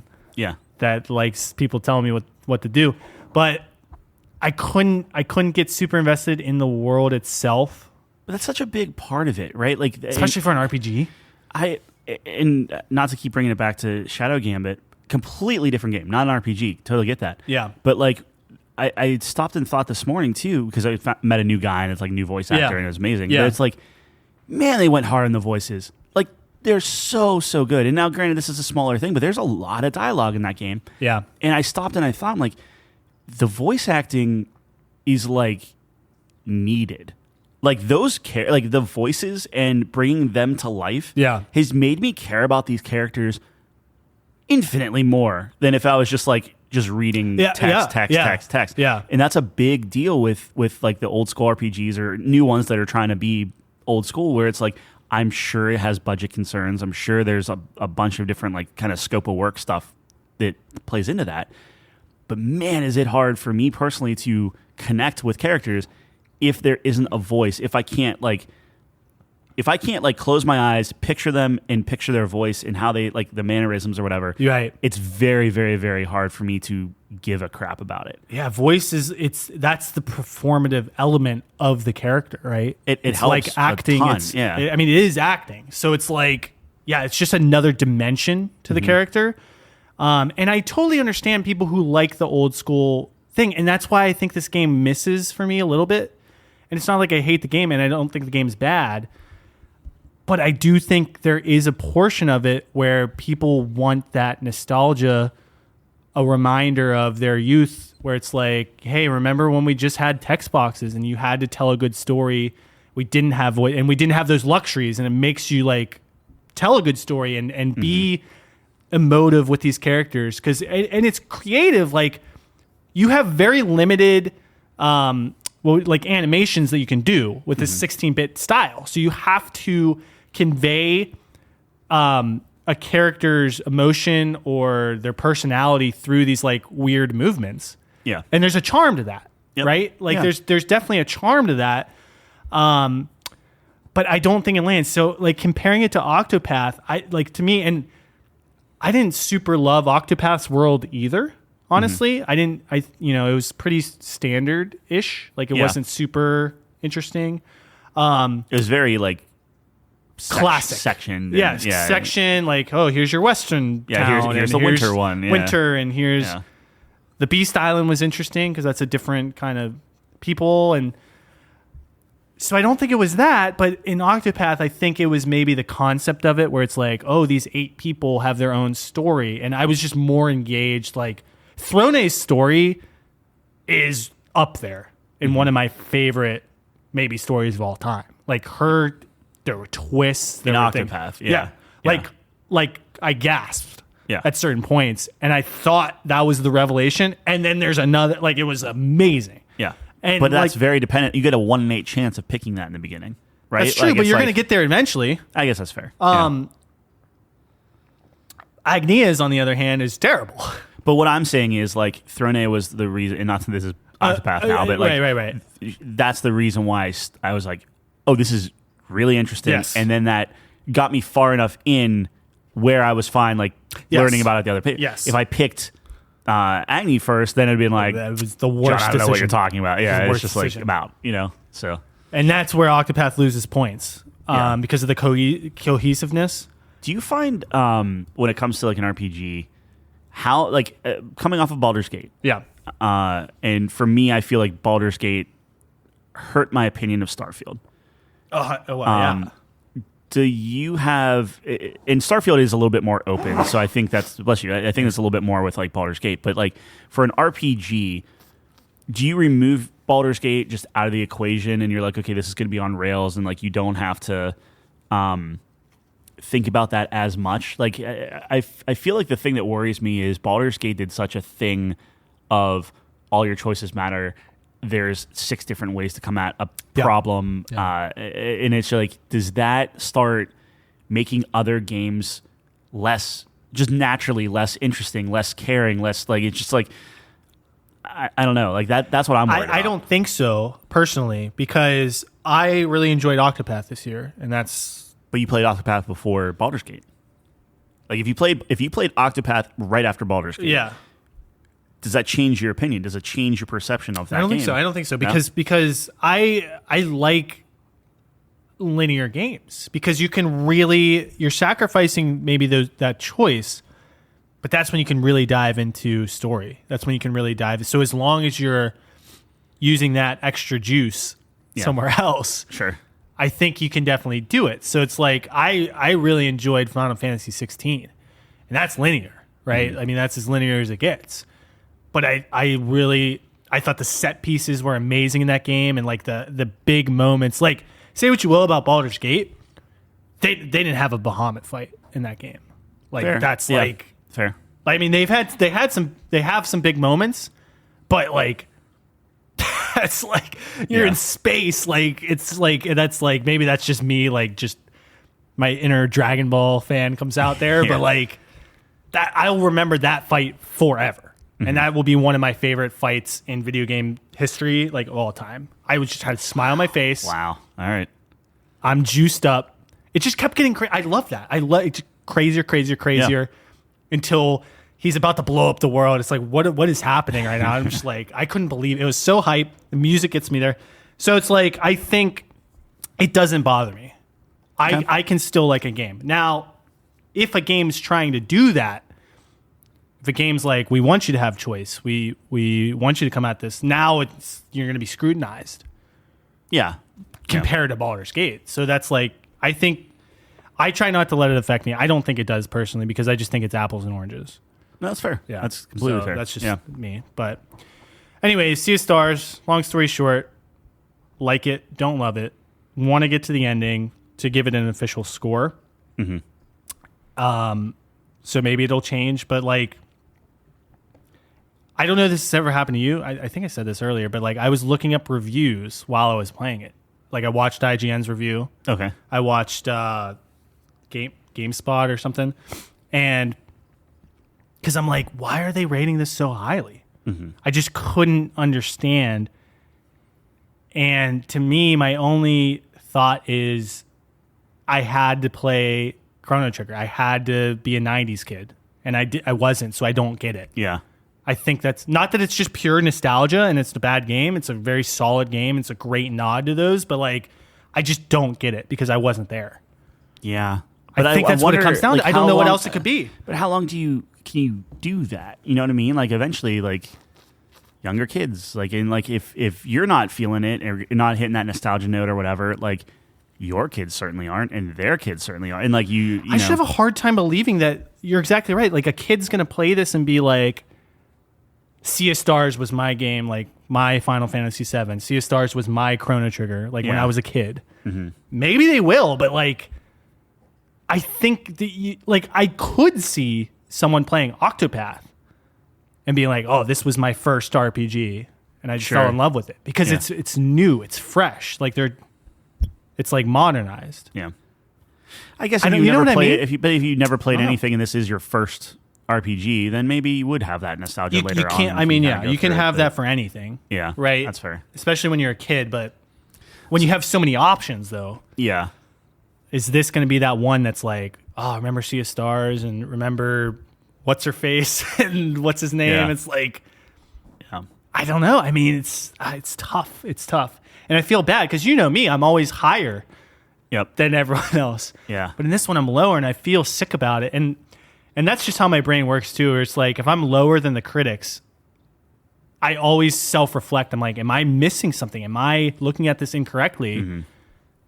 And I just can't find out why I'm lower. And maybe that'll change with the end. But See, that's something that I want to talk about too. Is like when we're, so I think we're in like 2022 was good. I think we played a lot of games. We're figuring that stuff out. 2023 is like, all right, we had like a plan. We're gonna do all this stuff. We updated the website, all that stuff set. I feel like we have a really good structure down. yeah, 2024, it's like, what is the plan? So like some of the stuff is like I don't want to have a game on there that specifically for me that I want to finish every game.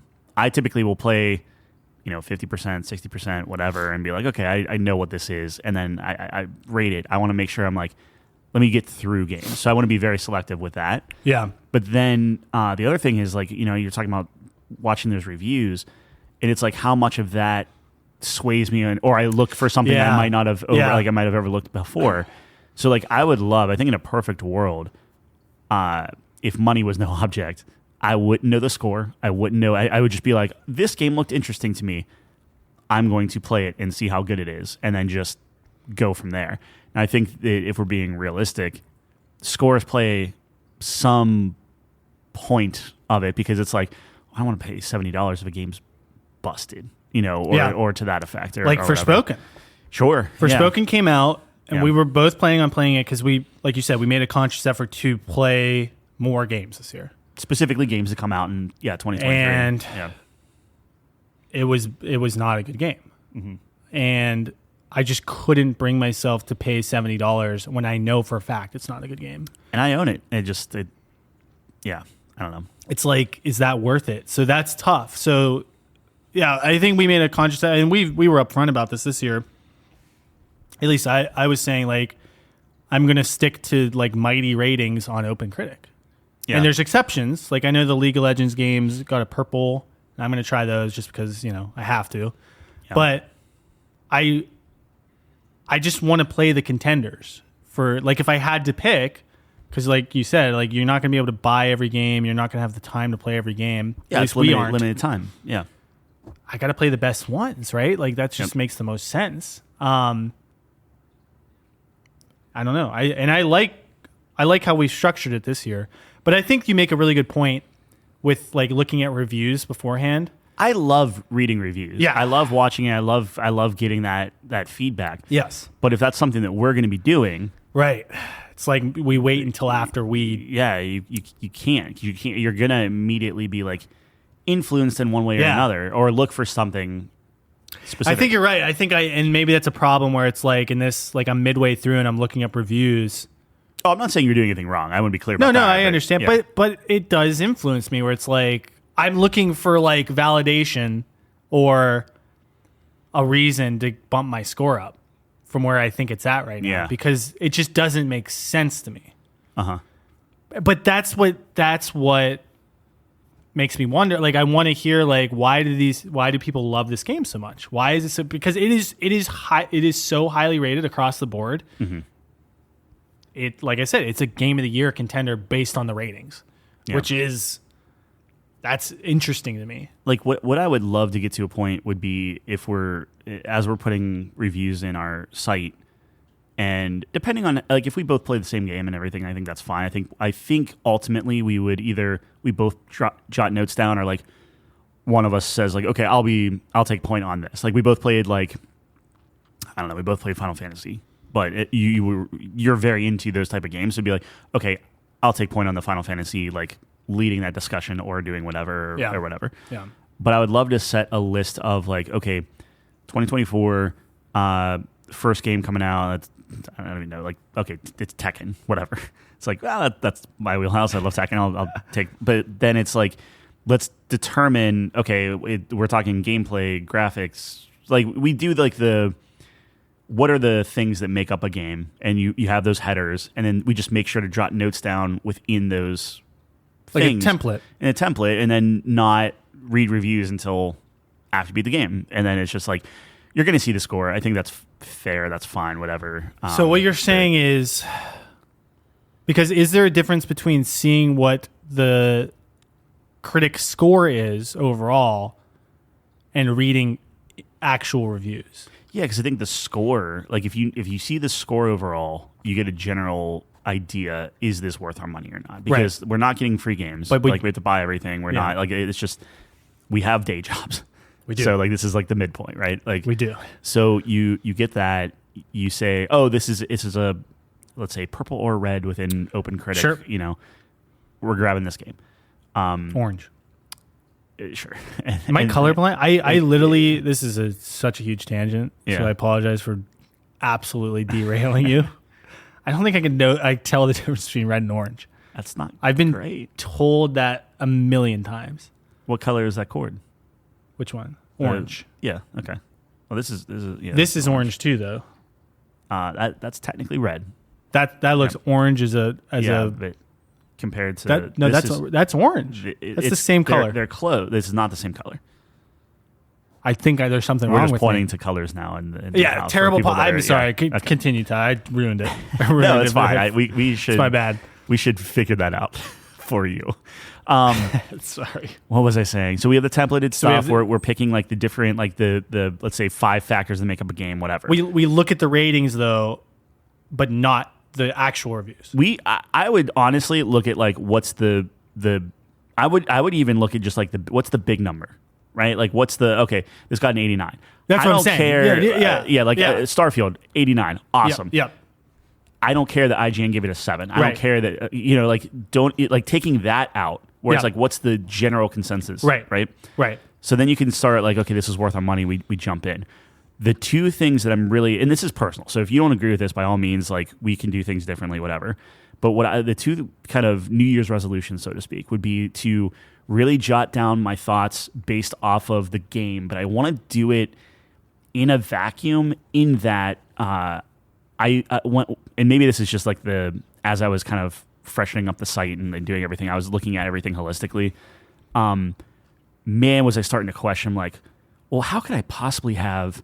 I'm making this up, like Dave the Diver at 93 if I had, this at 94 or this at 92 or whatever, because Dave the Diver is better than this game, so how could this possibly have this? And I was having this like not existential crisis. But I was just crisis. But I was like, this absolutely can't be. Like I liked this game more, so why does this have a lower score now? In conjunction with everything else. So I'm really, really trying this upcoming year to focus on like in a vacuum. When I say vacuum, you can certainly take like other games into account of like type things of like, okay, well, like in context. But what I'm saying is you can't take like this like apple oranges, start moving scores around, because like having them side by side on our little chart makes you feel bad, or makes me feel bad. You know what I mean? So like I'm just trying to look at it from what did they set out to do? Did they do everything within the industry? Where does this game fall in terms of like, okay, like the genre or the ideas that they're bringing forward and stuff like that? Like how memorable is it? Like that sort of thing. But I'm trying to leave out the rest of the influence, leave out the comparing like, well, I like this apple better than this pear, type of thing. Right. That's just where my thoughts are. Like as we're evolving, because I mean this is let's call it year 2 of like 2022 is like we're starting to really do this. 2023, okay, like this is even better, and then 2024, it's like okay, like this is going to be a little bit more like I want to say methodical, but almost a little bit like more buttoned up and a little bit. I don't know. That's my thoughts. I agree with that. So I'm totally on board to.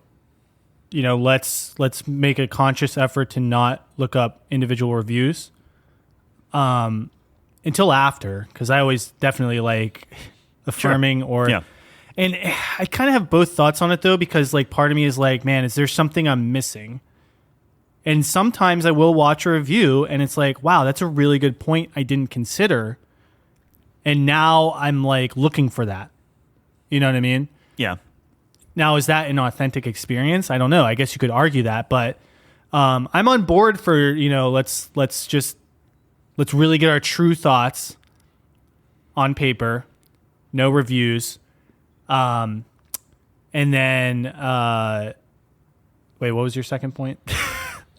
Without comparing like different games. Yeah. So the different games thing, I think we did address where when we, kind of redefined our rating system, and that's why we were very intentional about the tier system with like the silver, gold, and stuff, because I really do believe that category or grouping is going to tell you what type of game it is.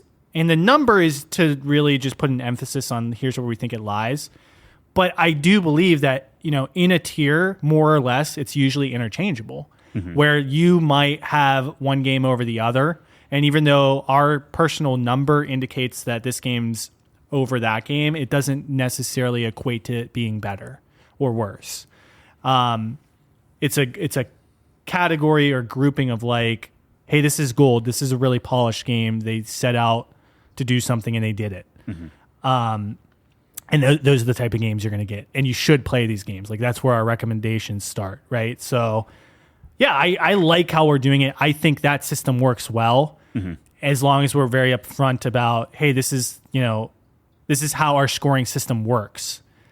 And just because Dave the Diver is in this tier doesn't mean it's a better game than this other game in this tier. They're both doing the same thing. They're both extremely polished.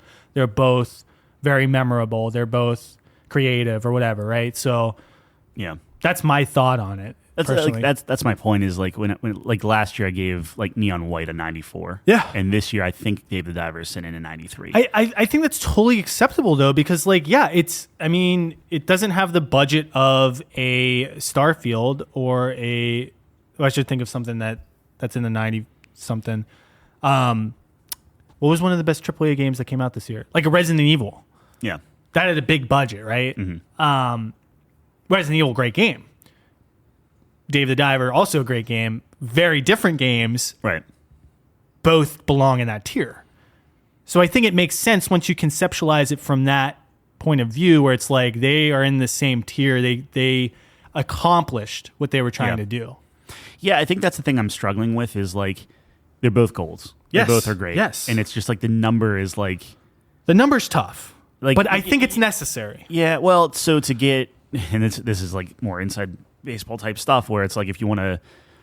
You either have to do like a 5-star thing or you have to do like... It has to equate to something of a score to get put in an aggregated like, okay, like if we ever want to like pull our reviews into OpenCritic and be listed in there, you have to, I think, hit certain things like that, the way I understand I don't think so, because I do see some reviews that are just like unscored, recommended.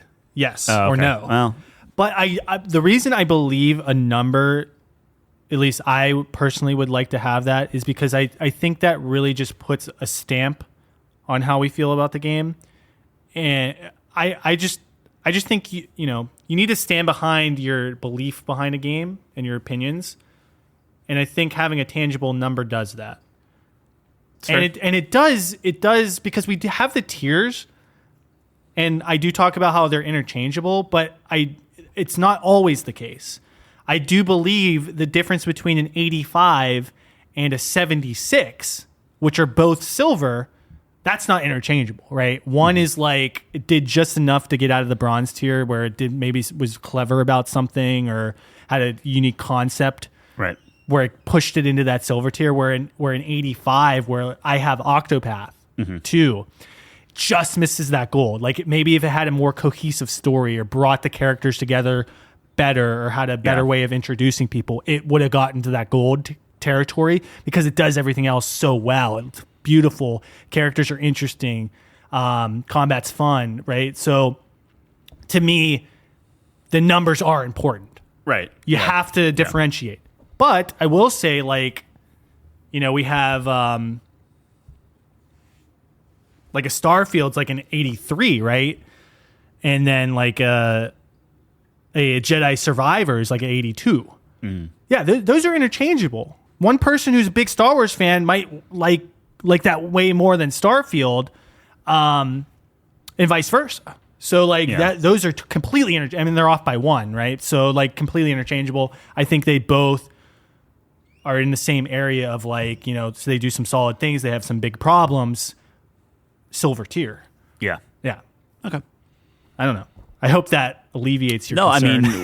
I mean, when we were talking about this like a previous week or whatever, and as I was going through the site, that was helping me fix my scores, or at least catalog them a little better, or feel better about what I was saying. Yeah. Right. But it very much is like, okay, like what grade of metal, so to speak. Like, I like first, it. And then, I really like our it, system. yeah. I really like our system. I think we get best of both worlds there. I think we need to write it down. So maybe that's something I look at where like once we start converting this over to like, let's say a traditional website. Yeah. I want to have like something that's like here's how we score. Yeah, this is what it is. Yeah. I like that a lot. To really solidify, because we talked about it last week, I think, where we were talking through, but I think we could be more strict about what it means specifically. Yeah, and it just helped guides it. Like, I mean, we were talking about like the rest of the year and like what we're playing and stuff, and you're like, oh, my Groovy's up to date, and I'm like, oh, right, that I haven't touched that in a while, so I did that this morning and like kind of like what'd you say? The Groovy my site. Groovy ups, yeah. But they do a 5-star system, and I think they did a very good thing where it's like 5 stars you love it, and then 4 is you really like it, and 3 is you like it, and 2 is you mostly didn't like it, and 1 is I really didn't like anything about this. I think 5 stars not enough. Yeah, I always go for a 10-point scale because like there are so many games that are like a 3.5 for me, where it's like I thought it was solid, but it didn't quite get to a 4. Well, yeah. Do you like it or do you really like it? So, like from what you were saying, because you're like, I like Sea of Stars, it'd be a 3 but I for don't me. love it. Yeah. So it's like you do have that 3.5 is that 4th star, where so it's like okay. Like, oh, I loved, and there are things too where it's like I loved Dave the Diver, but I also loved Baldur's Gate. We scored Baldur's Gate higher than Dave the Diver or something like that, where it's like, okay, well, how does that work? Same thing with like your like Resident Evil, we scored high, and let's say it's within the same range as Dave the Diver, and same with Dead Space. Yeah, but I only like. I really liked Resident Evil and I really liked Dead Space. Yeah. But Dave the Diver, I loved Dave the Diver, The problem you run into with that though is that's a personal ranking. Mm-hmm. So like I would have like FF16 as a 5 because I love the game. Right. Even though I can admit objectively there are problems with it and it's not a 5. Yeah. That's the trouble. Yeah. No, I mean, you're 100% right. I'm just, But no, I think it's fair. And then you get to see like, I really like that site. And I like being able to categorize because I have every game I've ever played on there. I went through and that's wild. I haven't played as many games as you because like it's like a couple hundred.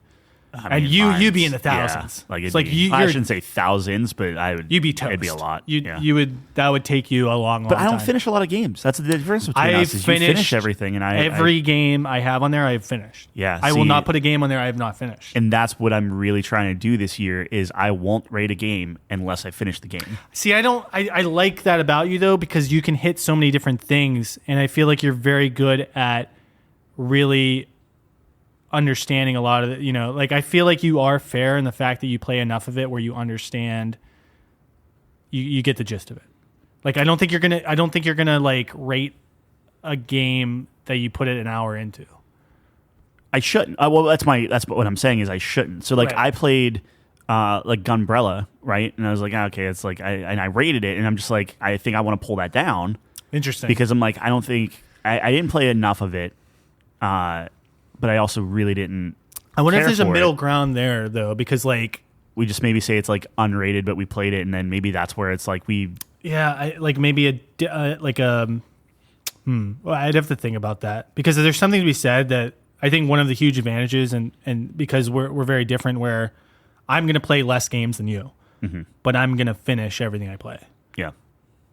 But the advantage for you is you get to touch a lot more games. I'm always looking for that next, because like if I like a game, like if I love a game, right. I'm putting 40 hours into it instantly. Yeah, like exactly. That's Dave the Diver, that's Dredge, that's like it's right. just like it's gonna happen. Yeah, but there's something to be said about like you just get more exposure to those games, and I think you can have valid thoughts and opinions about a game that you didn't finish. Yeah, I guess I want to capture that somehow. We don't have to hash it out right now, but we'll figure it out. No, but we'll take it offline. I was just looking at like Dead Island 2 and different things like that, and I'm just like, that shouldn't be up there. Well, like, I don't think we played Payday for a night. Yeah. And I feel confident having thoughts on that. Yeah. Because we saw everything we had to see in that. Do you want to talk about Payday? You want to leave that for another, like maybe play one How more? much time we have? We're at an hour 45 right now. It's up to you. I mean, maybe we finish Payday. Like, sure. We could probably just finish the How long to beat? It's like 5 hours. Yeah, like Payday's Payday. Like, I don't know. It's sure. Yeah, we can save that for next time. But I do want to talk about a mobile game. Oh yeah, you had a surprise for me. Yeah, right, hit me with it. This is the surprise game. Not what I. No. Yeah. Do you remember when I was playing Survivor IO? I think it was last year. Yes. And I was talking about how it's like Vampire Survivors is amazing. I thought it was really, really great. Yes. It's made by Habby.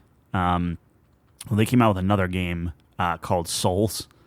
So the same people. Same people. Okay. Yeah, it's called Souls, and it's like an auto battler, basically. Okay. It doesn't seem as strategic in terms of like placements and different things like that, but it's just like, let's call it like 100 champs, right? And it's just like, here's all these guys, and you have your different rarities and all these. So it's like things. a raid Shadow Legends. Sure. Yeah. Right, like different characters, and you just let them grind. Yeah. Yep.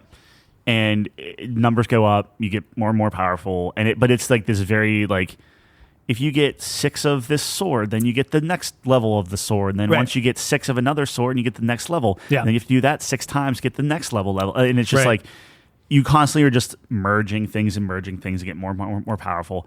The cool thing with this one is there has not been a single ad in this game. Like, it's wild. Where it's like... Did you pay for it? No. Like, they have a million shops and a million different things, a million currencies and a million whatever. Yeah. But, like, even the Survivor IO, if you wanted that free chest, watch a 30-second ad. Oh, you really want this thing? Watch a 30-second ad. Right. And I don't know if they're just making so much money because there is, like, you could go to the ranked component, or, like, you know, like, you can go on, like, a head-to-head, like, fight your guys. So then people are obviously paying money because it is very much pay to win. Like, you can just keep paying and get stronger and stronger. Yeah. But not a single ad. And it's enough for me to just be like, Chelsea wants to go to bed early, I'm laying in bed with her or whatever, and I'm just playing on that thing. But like, time flies with that game because you're constantly just like knocking things out, and it does this really cool thing, for better or worse. But you always hit like this like wall, right? Like, it's like, okay, my guys are as strong as they can get. I'm not winning these different things. Yeah. And then you put the phone down, you go to bed, you wake up the next morning, you hit every morning you can like hit a button and like, here's all the XP that you missed while you weren't playing or something like that. And then you hit this unlock where suddenly your guy gets like crazy stronger. And then you do that loop again where like you're playing the same thing over and over and over again, but like your guys are getting stronger, you're getting further, the numbers are going up. It's just like the standard thing. Right. And I don't know what it is, but it was just like, it's really fun. And it's just like, they have a bunch of different races. So like, it's weird, but it's like you have like your elves, your horde, your humans, your undead and whatever. And it's like a very like Fire Emblem thing where it's like, okay, humans do additional damage to the horde, but horde does the additional damage to the elves, and the elves do additional damage to undead, and undead does more to humans, and it's like a circle. Yep. And then you have light and dark, which are just neutral, and they kind of live in the middle or whatever. Okay. But then you get like bonuses where like if you want to put your entire team as humans, you get like a 20% attack bonus, right? But then that also means that if you go up against a team that like crushes humans, you're going to get screwed. So it's like this balance of like, do you want like a hybrid team? Do you want a quote unquote, it's weird saying pure race team, but you know what I mean? Like it's like, do you want like a pure horde team and stuff? Yeah. But then like everyone has like 5 abilities and they all do different things where it's like, okay, how many tanks do you want 2 tanks in the front and get really high defense? But the moment you get crushed through that, you're going to get like obliterated, or do you want to try to have like kind of like this more balanced stuff?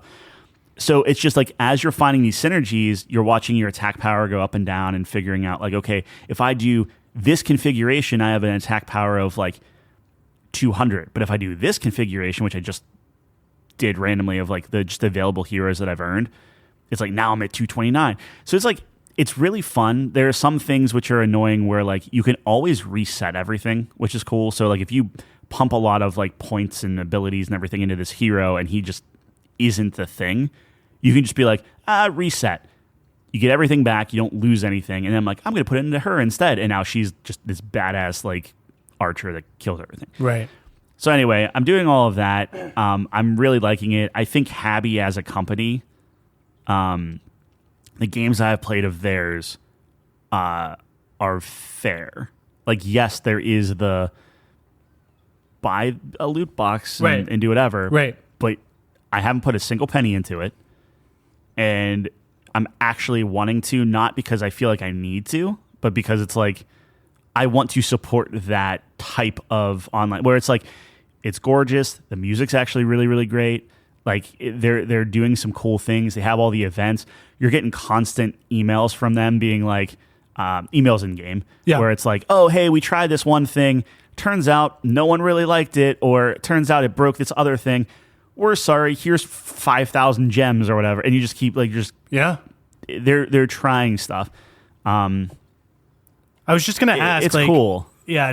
Does that make you want to support it? I mean, you answered the question. That's what I mean. Like I'd be like, I wouldn't mind giving them $20 to keep it going. Yes, and that's, dude. As the consumers for video games, that's what we have to do. We have to show positive responses. Yep. When they do things like this. And it's, don't get me wrong, like it is very mobile game. There's like 6 different shops. I still am not confident on, if you were like, okay, find the Beast Soul shop. I'm not 100% confident. Like I'll get there eventually fumbling through the different menus and stuff, but like I'm not confident I know exactly where to do. But they do a good job where they have like a little orange dot or red dot, depending on who you are. Yeah. That you can follow that orange dot and it will like get you to the right menu of like, oh, there's something new here and stuff. Right. So there's that. But it does a lot of smart things. It does a lot, like it's, let's call it respectful of my time, I guess, because mobile games have to be, right? Yep. So I don't know. I just wanted to do a quick shout out because, like, is it the best game ever? Like, no. Is it a good time killer if you're just on your phone, not playing a video game or whatever? Yeah, I think it's pretty good. We have a best mobile game for our game of the year now. It's perfect. Yeah, because I don't play mobile games ever, so that's Neither do I. There's a handful of games I'm like, these are really, really good. Yeah. I don't know if this is like as good as Survivor.io. It's less involved. It's a lot more menus and less like actual gameplay. Yeah. But the numbers go up and it feels real good. That's Tyler Staple. Yeah. Cool. Anyway, it's neat. All right. That's all I got. That's all you got? No, that was I didn't think it was going to be a mobile game. That was a surprise. I just like to give credit where it's due. No, I think that's totally cool. Now, are you gonna rank that game though?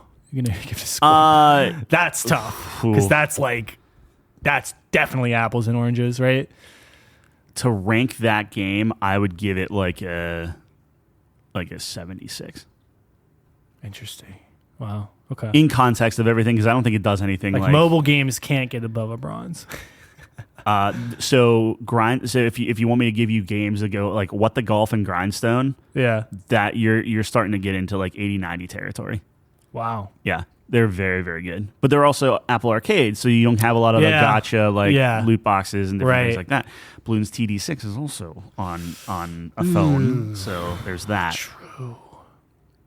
I will say it's funny, like, because you know me, like, okay, what's the best build? Like, what 5 heroes do I want? Right. Like, what's the synergy or whatever? Right. Do you know how hard it is to go online and say, what's the best Souls build? And not get freaking like Dark Souls. You have to say Happy Souls. Yeah. Which is just dumb. That's I don't gonna know be a why tough Google like search. why would you name your game Souls? Like that's a criticism. Yeah. I That's don't tough. know. Yeah.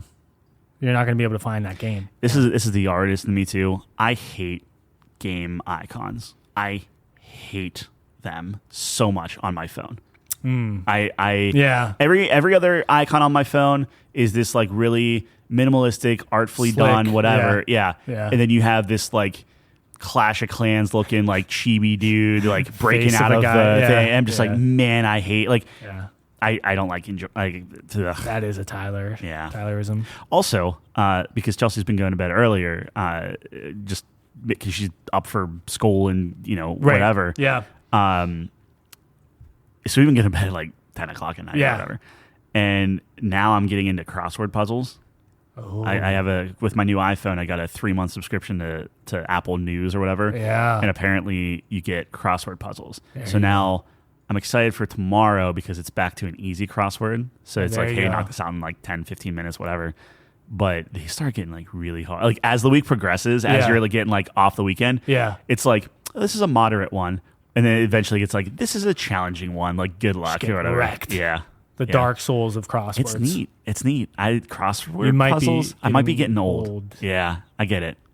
But I love that for you. Yeah. That's awesome. Do I want to play crosswords or do I want to play CS2? Like, I don't know. Which we are doing. Are you playing CS? You gonna try I've it? not been invited. I'm inviting you. I don't think you have the power to do that. That's fair. Do you want to just play with me? I might check it out. Here's We'll what we see. do. We play. Yeah. We get good. No. And then not good at we shooters. challenge. I'm not good at shooters. We challenge John? John and Nate and All right, let's do Jeff. it. Yeah. Let's do it. All right. That's all we got. And I got to go to the bathroom so bad, so I'm going to wrap Oh, this yeah, one up. yeah. That's fine. Go. But if you did make it this far, we truly appreciate you. And check us out, couchcompany.games. As Tyler mentioned, we've revamped some stuff, particularly our games ratings list on there. So check that out. We're going to continue to add to that. And we're going to continue to evolve the website. So just stay tuned for those changes. Also, we're on Twitter X. Couchco Games. Check us out on there. That's about it. Yep. We're going to be here. Same time, same place next week. Thanks for joining us on the couch.